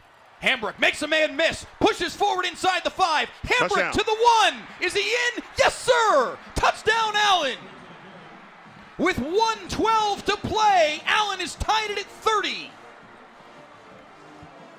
Look at this run. I said it, man. I don't know if these guys want to run into him or not, but what a move he made on Alfano, and a senior finishing that run in the end zone. Let's see it. I won't count the PAT till I see it hit the back of the net. Crucial PAT here is through from Preston Harless. 31-30. Allen with the lead with 1:12 to play. All right, Mike, so back to your conversation we were having before about the time. Maybe you scored a little too early. It's entirely possible. Yes. That's why I brought it up. The Prosper fans not liking it right now with the double thumbs down. However, Braden Imhoff is one of the best quarterbacks in the state. Terrific talent. And we have seen the weapons he has on the outside with Lathan Lachele, Dallas Boozer, Marcus McCoy. 1:12 seconds and 2 timeouts is an awful lot to work with when all you need is a field goal. Now, they do have the missed PAT just minutes ago. That is now the difference in this football game. However, and I've said it multiple times today, and I know it hasn't been his best day, but Michael Bukauskas is a terrific kicker with a huge leg. What a redemption story it would be for him if that were the way this goes in the final 72 seconds. Whistles here on the kickoff. Oh, okay. Allen jumped the gun a little bit. Allen said, let's get it on.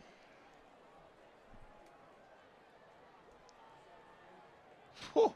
This game deserves this kind of finish. But I think what you brought up earlier about the time and just the way that Allen could have executed that last drive. You know, look, the one thing you had to do was get into the end zone. And I'm sure Coach Wigginton could care less about any of that. His whole thing was, let's get into the end zone first. And getting behind his running back, Hambrick, was the #1 thing that he needed to do, and they cashed in on that. Defensively right now, it's all on you. Squirrely kickoff that might go out of bounds, and it will, man. And that's a huge development. What a difference between those two kickoffs.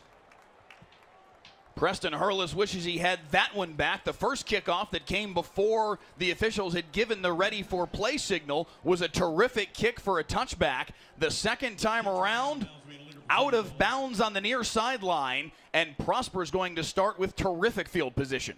Yes, they are. Man.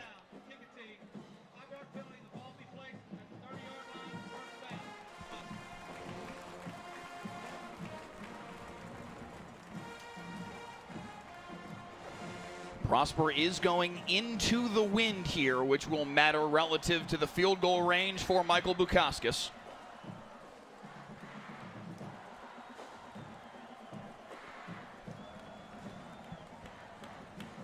Travis Wilson, the offensive coordinator for Prosper, dialing things up here for Braden Imhoff as they take over at the 30. 1:12 to play in the fourth in a 1-point game. Pressure coming. Imhoff, screen pass. Robinson did a good job to catch it and picks up 2 and gets out of bounds. How did he get his hands underneath that one, boy? Bryce Robinson with a circus catch from Imhoff.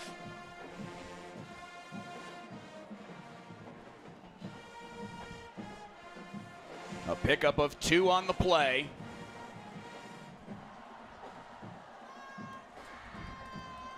Second down and 8, 1:05 to work with. Timeout Allen. What should the message be here from Chase Hargis, the defensive coordinator for the Allen Eagles? You have a lot that you have to defend, and give up just a little bit and you might be in field goal range. How do you play this moment? Yeah, right now I'm telling my guys up front, I got to get pressure with you 4 guys because I got to play coverage on the back end. Look, JT Shaw, do what you do. Go hunt, young man. Tim Drake, go hunt. I'm telling look, you got to force this guy up in the pocket. Braden Imhoff is who I'm talking about here, to try and get something slow and developing, but you got to get this quarterback down. If they do get a catch, get them down immediately. If it's something short, don't let it be a yak situation. Don't let something short turn into something long. So tackling, very important right now on this drive. 1:05 left. How about for Prosper? Braden Imhoff, terrific talent, lots of weapons. What should be the game plan right now? I'm telling my wide receivers, look, I'm Leighton Latchley. I am going to set you up on the outside. Be prepared, the ball is coming. Second down and 8. Nobody's over top of the receiver at the bottom of the formation here. Now they come over the top of Dallas Boozer. Imhoff, flushed, going to take off and run for it. Imhoff out of bounds at the 38, 39-yard line. He'll be short of the line to gain, but it'll be third and just a yard. And you see him again, keeping it in front of him. A big third down coming right here. They want to preserve this time and their timeouts.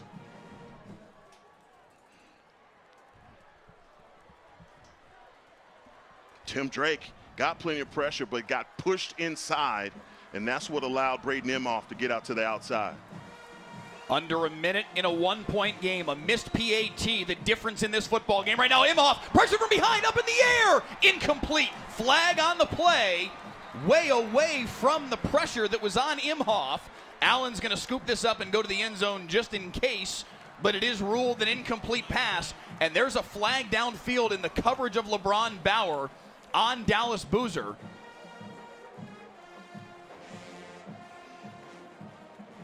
We'll see what Andre Liss has to say here.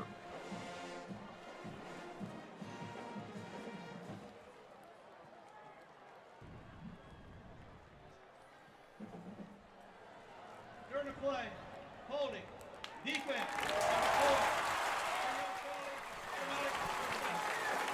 A 10-yard penalty for the hold on LeBron Bauer. They announced number 4, but I think it was the coverage of number 4. Dallas Boozer, it was 13. Bauer, the offending party. 1st and 10 for Prosper at the 49. Well, keeping them alive on this drive.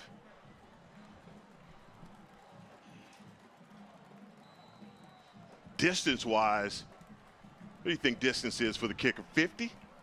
He's got a big enough leg for that, but into the wind is a factor here. Robinson motioning out, empty set, flag at the snap. Movement up front.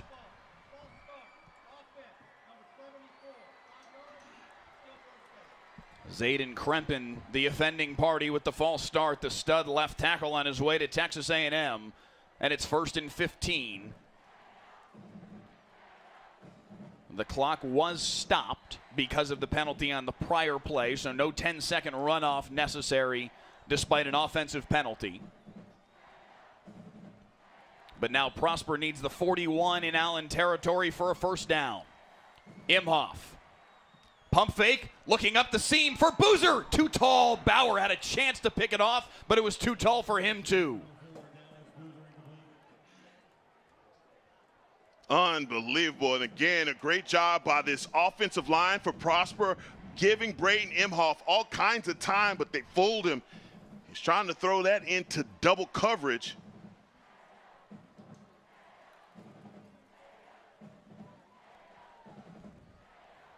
Where's Leighton Latchley? Very top of the formation.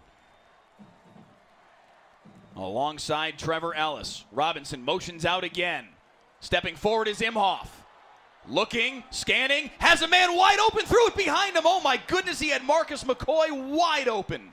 Oh, that's just a miss by a very accurate quarterback. He is trying to keep his eyes up the field. Not a lot of pressure coming. Devin Palmer is trying to plead with the referees for a holding penalty. And Marcus McCoy knows that that was a missed opportunity. 3rd down and 15, 40 seconds to play as the operation for the field goal team for Prosper readies for an opportunity.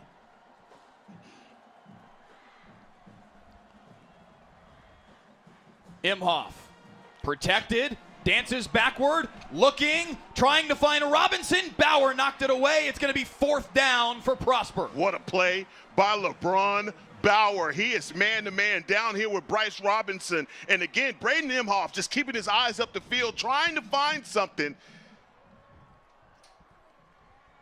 Boy, here's your ball game.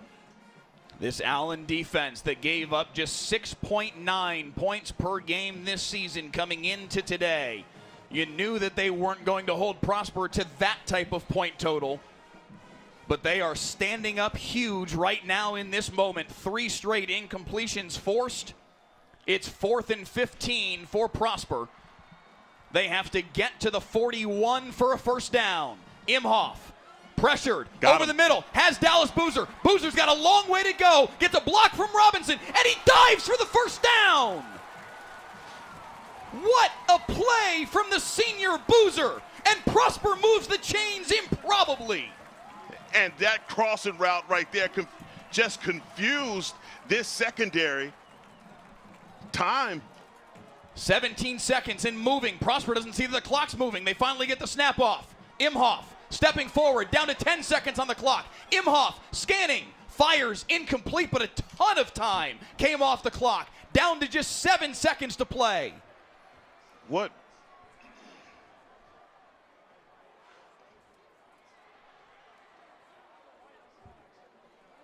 Unbelievable. They have 2 timeouts. They should have just taken one after the 1st down. Now they will take one to evaluate what they can do here with these 7 seconds. Now you got to take a shot at the end zone. I mean, you got to try and get your field goal kicker closer, I guess.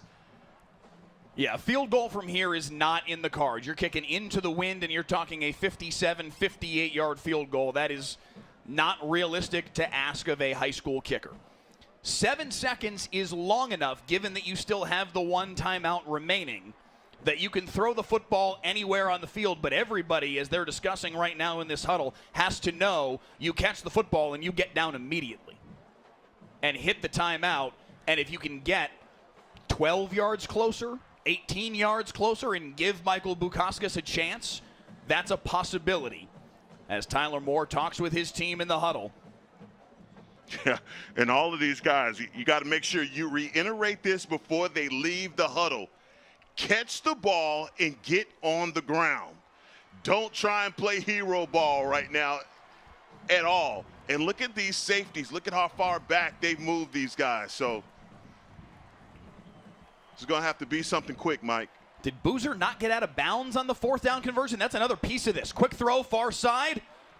Latchley, 3, 2. They pick up 10 yards, 3 seconds on the clock. Out of bounds inside right at the 30-yard line. And it looks like that may be enough for them to bring Michael Bukauskas on to try a game-winning field goal. Brilliant execution here from Imhoff and Latchley. You get as much as you possibly can and get out of bounds. And I just took a look back at it. Boozer did not get out of bounds on the 4th down conversion. Dove for the first down, did not get the first down. So that clock winding after they set the chains was correct. They get, though, the first down. They've got a 46-yarder from the left hash. Timeout called by Allen, and they may have just done Prosper a favor there, Heckma, because the play clock was down to 3. Wow. And Michael Bukauskas saw it and very quickly got himself into position to try that kick, and then Allen banged the timeout. Prosper was going to have to fly and rush the execution there. And because of the timeout from Allen, they'll now have an opportunity to catch their breath. Now, obviously, all the pressure on the world is on Michael Bukauskas. However, he has an opportunity, a young man who's had a tough day. Couple of punts that got away from him. Of course, the missed PAT that has us in a 31-30 football game. But a chance to erase all of that right here. Into the wind. Ryder Sanchez to snap it. Tyler Albert to hold. A 46-yarder from Michael Bukauskas for the win. Got it. It has enough leg. Nope. No good, wide to the right. And the Allen Eagles hang on. 31-30, the final score.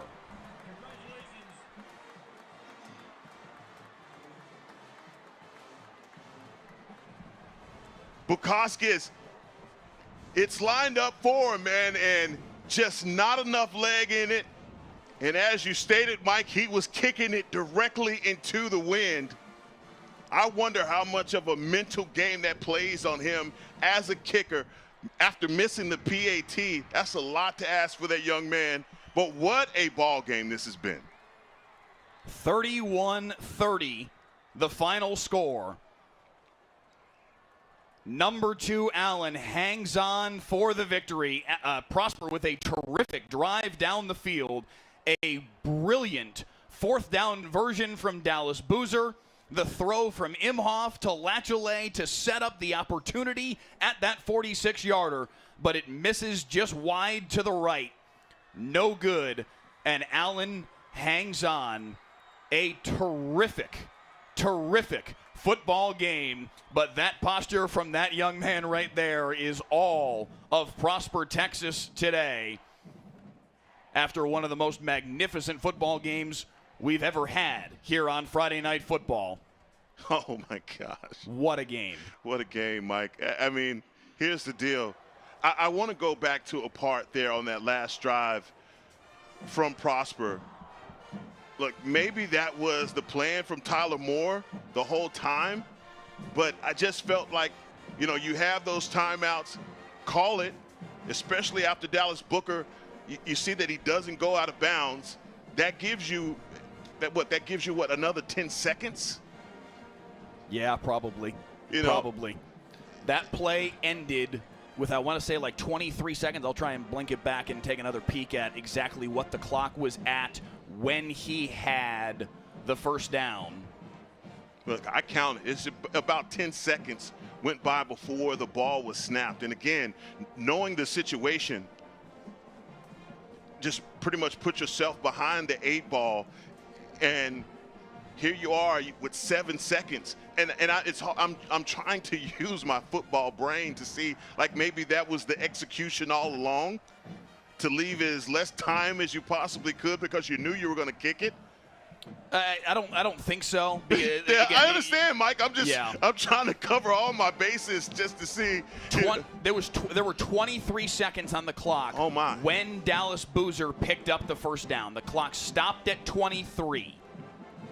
They stopped the clock as they set the chains, and by the time they had the play back running, there was 17, 16 seconds left when they snapped the football, and then the play itself took 9 seconds. So they lost 8 seconds just between the two plays with the 2 timeouts. Hitting one right there could have made at least a difference. They would have had one more snap at it. Yes. They would have had one more snap to get that little bit closer and have one more chance to get in a little bit better range for Bukauskas, who put a good foot on that kick. It did not miss by much, but it is just wide to the right. And Allen hangs on for a scintillating 31-30 win. And now you see the sportsmanship between these two programs. And it should be mentioned, I saw it happen right in the aftermath in the celebration from the Allen Eagles. Bukauskas got knocked over by a couple of Allen players that came spilling out of the field. I don't think it was remotely intentional, and a couple of guys did help him back to his feet, both from Prosper and from Allen. And now these two teams come together on the field for a moment after the game in prayer. These are two programs that really enjoy going head-to-head like this and have played some thrilling football games through the year. A sensational football game here that we had on our air back in 2021 when Prosper snapped Allen's 72-game district winning streak with a 28-23 win. Prosper won a 37-36 game a couple of years ago. Now Allen has won back-to-back years, getting their own one-point victory ultimately today, 31-30. These are two programs that go head-to-head quite a bit. And but again, you see the respect from these two programs on the field right now. No, you couldn't ask for a better game and an instant classic today. Tell you what, Mike, this is, man, the opportunity to call this one. You know, man, this is, yeah, you could play this at 9 in the morning. We'd have been here for this one. Amen, buddy. It is 30, Amen. 30, 31-30. Big thank you to Jeff Smith, the athletic director at Prosper, for being able to make this happen at the last minute, to Lee Wiggins and Kim Garner at Allen for being able to have us over here at the last minute. We picked this game up on Wednesday afternoon at 4 in the afternoon. Thank you guys for allowing us to be here for this one, because this was sensational theater all through this Friday afternoon. We will step aside for a moment, come back and give you player of the game and play of the game after this on this special afternoon edition of Friday Night Football.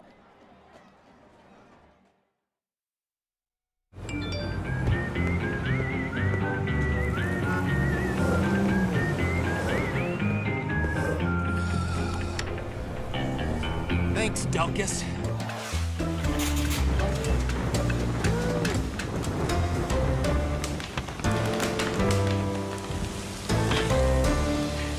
Thanks, Delkus. Possibly the most loved and hated man in North Texas. Whatever the weather brings, we bring the Delkus. WFAA has a legacy of changing the system. Most recently, we did a story on ankle monitors and how they don't work, and how criminals are committing crimes with ankle monitors. And yeah, there's legislative change coming. Our 2-year investigation caught the attention of state representatives. Now, it's a crime to cut off ankle monitors. I want people to see things that we need to hold people accountable for.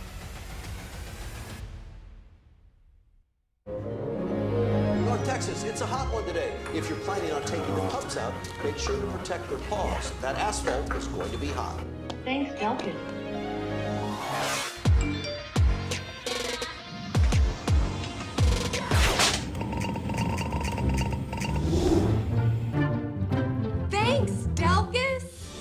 Possibly the most loved and hated man in North Texas. Whatever the weather brings, we bring the Delcas.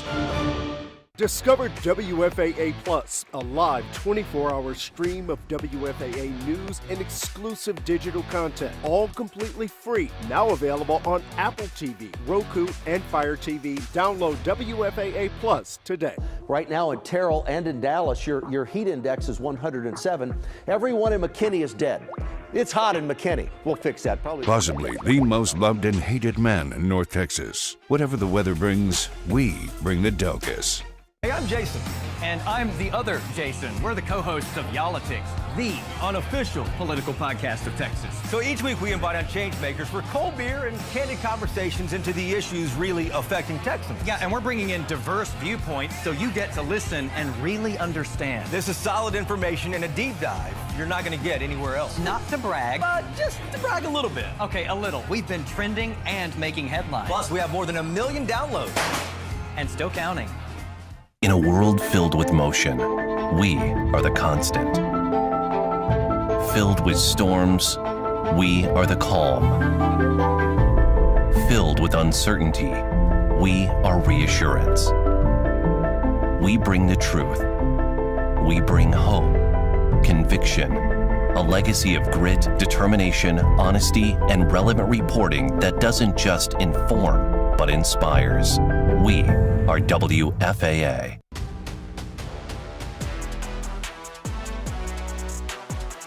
Here's tonight's Friday Night Football Play of the Game, sponsored by the Children's Health Andrews Institute. Oh, there are so many that we could choose from in this one, but one of the craziest plays we've seen all season, a flea flicker for the Prosper Eagles, downfield to Elliott Brown, who made an unbelievable catch, so much so he could hardly believe that he hauled it in, but then at the end of the play, LeBron Bauer comes in and strips the football out. If that play isn't indicative of the game we just saw, Heckma Harrison, elite football play from both teams all game long, and it just so happened that Allen came up on the right side of it today. But oh my goodness, what a football game this was, and this play's a really good example of it. How many times did we say, oh my God, and then oh no, in a situation in this game? But LeBron Bauer, the hustle coming from the opposite side to get this strip, man, that's all heart from a guy that had his hands full the entire game. Yeah. Number 13 came up big for his team, and Dallas Boozer makes a catch that in between two defenders has us both saying, wow, how did he do that? And then LeBron Bauer says there will be no celebration. Unbelievable football game today between Allen and Prosper. Your Texas de Brazil on fire player of the game after this.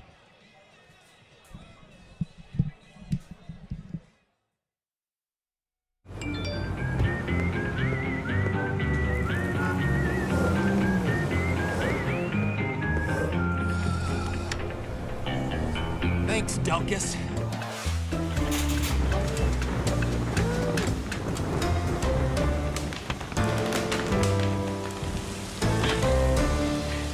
Thanks, Delcas. Possibly the most loved and hated man in North Texas. Whatever the weather brings, we bring the Delcas. WFAA has a legacy of changing the system. Most recently, we did a story on ankle monitors and how they don't work, and how criminals are committing crimes with ankle monitors. And yeah, there's legislative change coming. Our 2-year investigation caught the attention of state representatives. Now, it's a crime to cut off ankle monitors. I want people to see things that we need to hold people accountable for.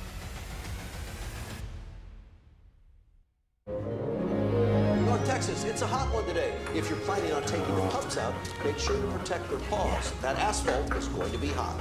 Thanks, Delcas.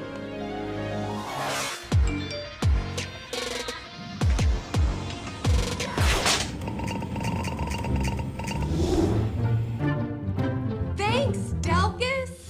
Possibly the most loved and hated man in North Texas. Whatever the weather brings, we bring the Delcas. Discover WFAA Plus, a live 24-hour stream of WFAA news and exclusive digital content, all completely free. Now available on Apple TV, Roku, and Fire TV. Download WFAA Plus today. Right now in Terrell and in Dallas, your heat index is 107. Everyone in McKinney is dead. It's hot in McKinney. We'll fix that probably. Possibly the most loved and hated man in North Texas. Whatever the weather brings, we bring the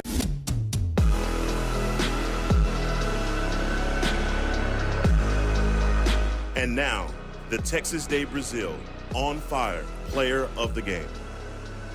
Allen quarterback Jeremiah Dowd, 27 of 36, 228 passing yards and a pair of touchdowns, another 20 yards on the ground. This touchdown hookup with Carter Harris from 50 yards out. Heckma giving them the lead in the first half on their way to a 31-30 thrilling victory over Prosper today. Hey, Jeremiah Dowd, the lefty, he held it in the road today for his Eagles, for his Allen Eagles, and made sure every throw that he needed to make, especially on the outside, to guys like Caleb Smith and Carter Harris, even Josiah Johnson, when they needed a throw, Jeremiah Dowd came up big in this game. But, man, you got to give a little bit of the to put on top of that for guys like Spriggs and Hambrick.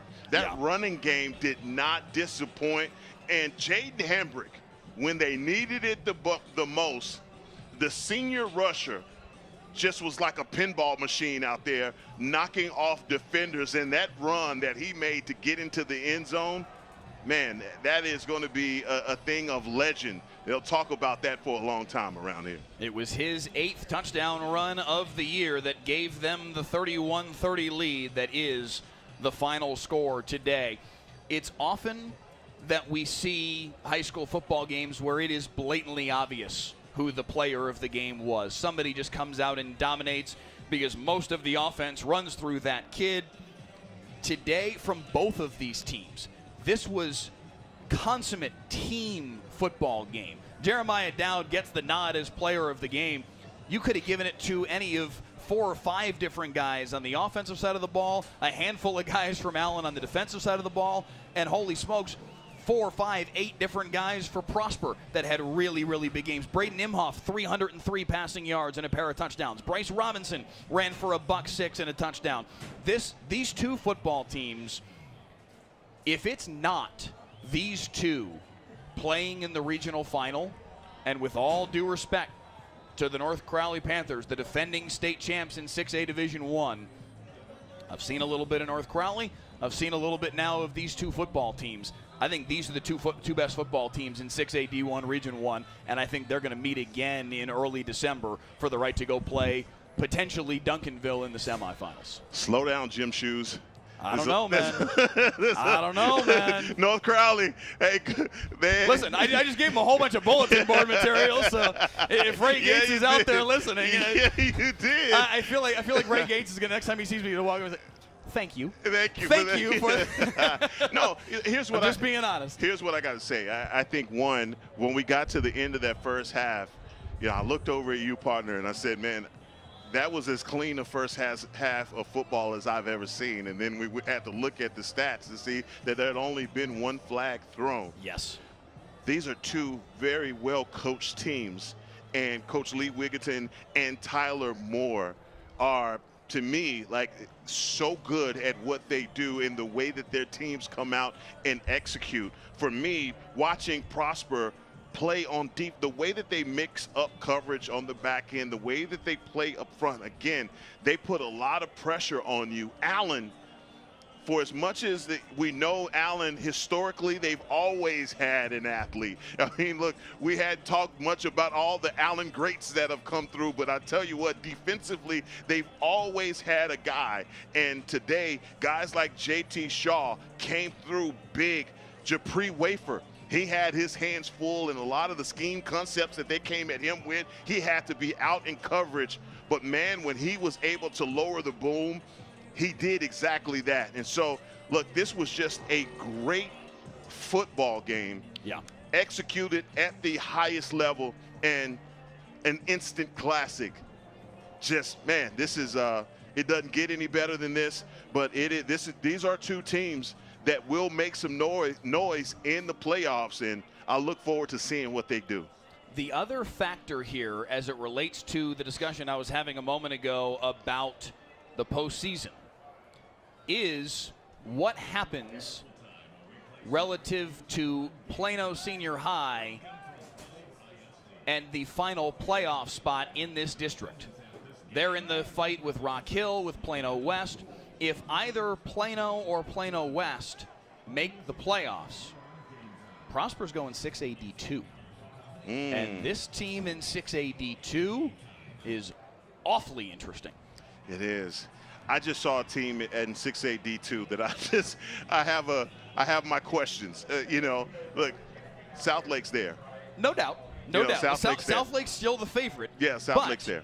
Right now, if Prosper goes 6A D1, it's South Lake, and you're kind of going, who's next? Who's next? Maybe DeSoto. We'll see if DeSoto's got. I mean, they played Duncanville pretty well when we saw them a couple weeks ago. But there is a little bit of, you kind of go palms to the sky, like who else is there with South Lake Carroll? If Prosper is the answer to that question, that makes things at least a little different. Yeah, look, it makes it interesting from stylistically, but also look, man, to see these two offensive coordinators go head-to-head, I think is what I would be looking forward to if they did go D2, and especially those two great offensive lines going head-to-head. It would be a great matchup, nonetheless.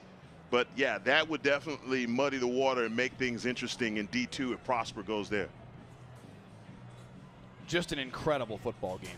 An absolutely incredible football game between the Allen Eagles and the Prosper Eagles. Everything we could have dreamed that this football game would be, Heckma Harrison. These are two terrific teams that have huge potential. I walked into the stadium today feeling like both of these two teams are state championship contenders.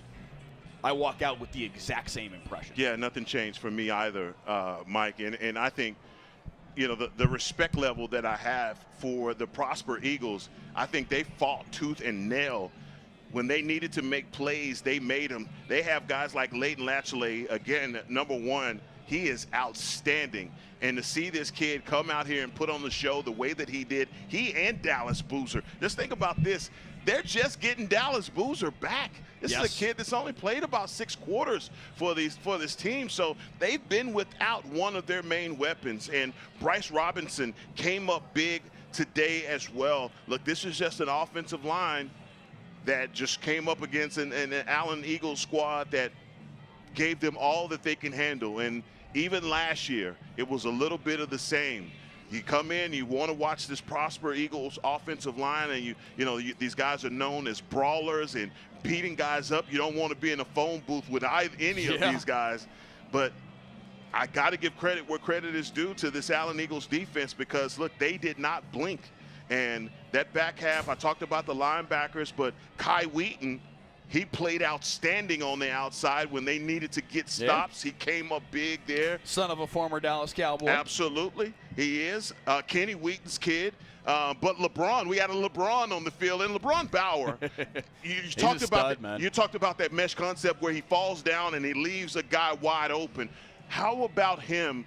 On that I believe it was 3rd down, he came up big in coverage also. This is a guy that got a strip and caused a fumble. Look, this was a team effort. And everybody that needed to get in on the act, they did, and they made plays today. But like you said, man, nothing changes my opinion about either of these teams. Both of them will be lethal in the playoffs. When it's all said and done, it is a 31-30 win for the Allen Eagles to improve on the year to 8-0, 6-0 in District 6-6A, and they will take the district championship this year just as they did a year ago.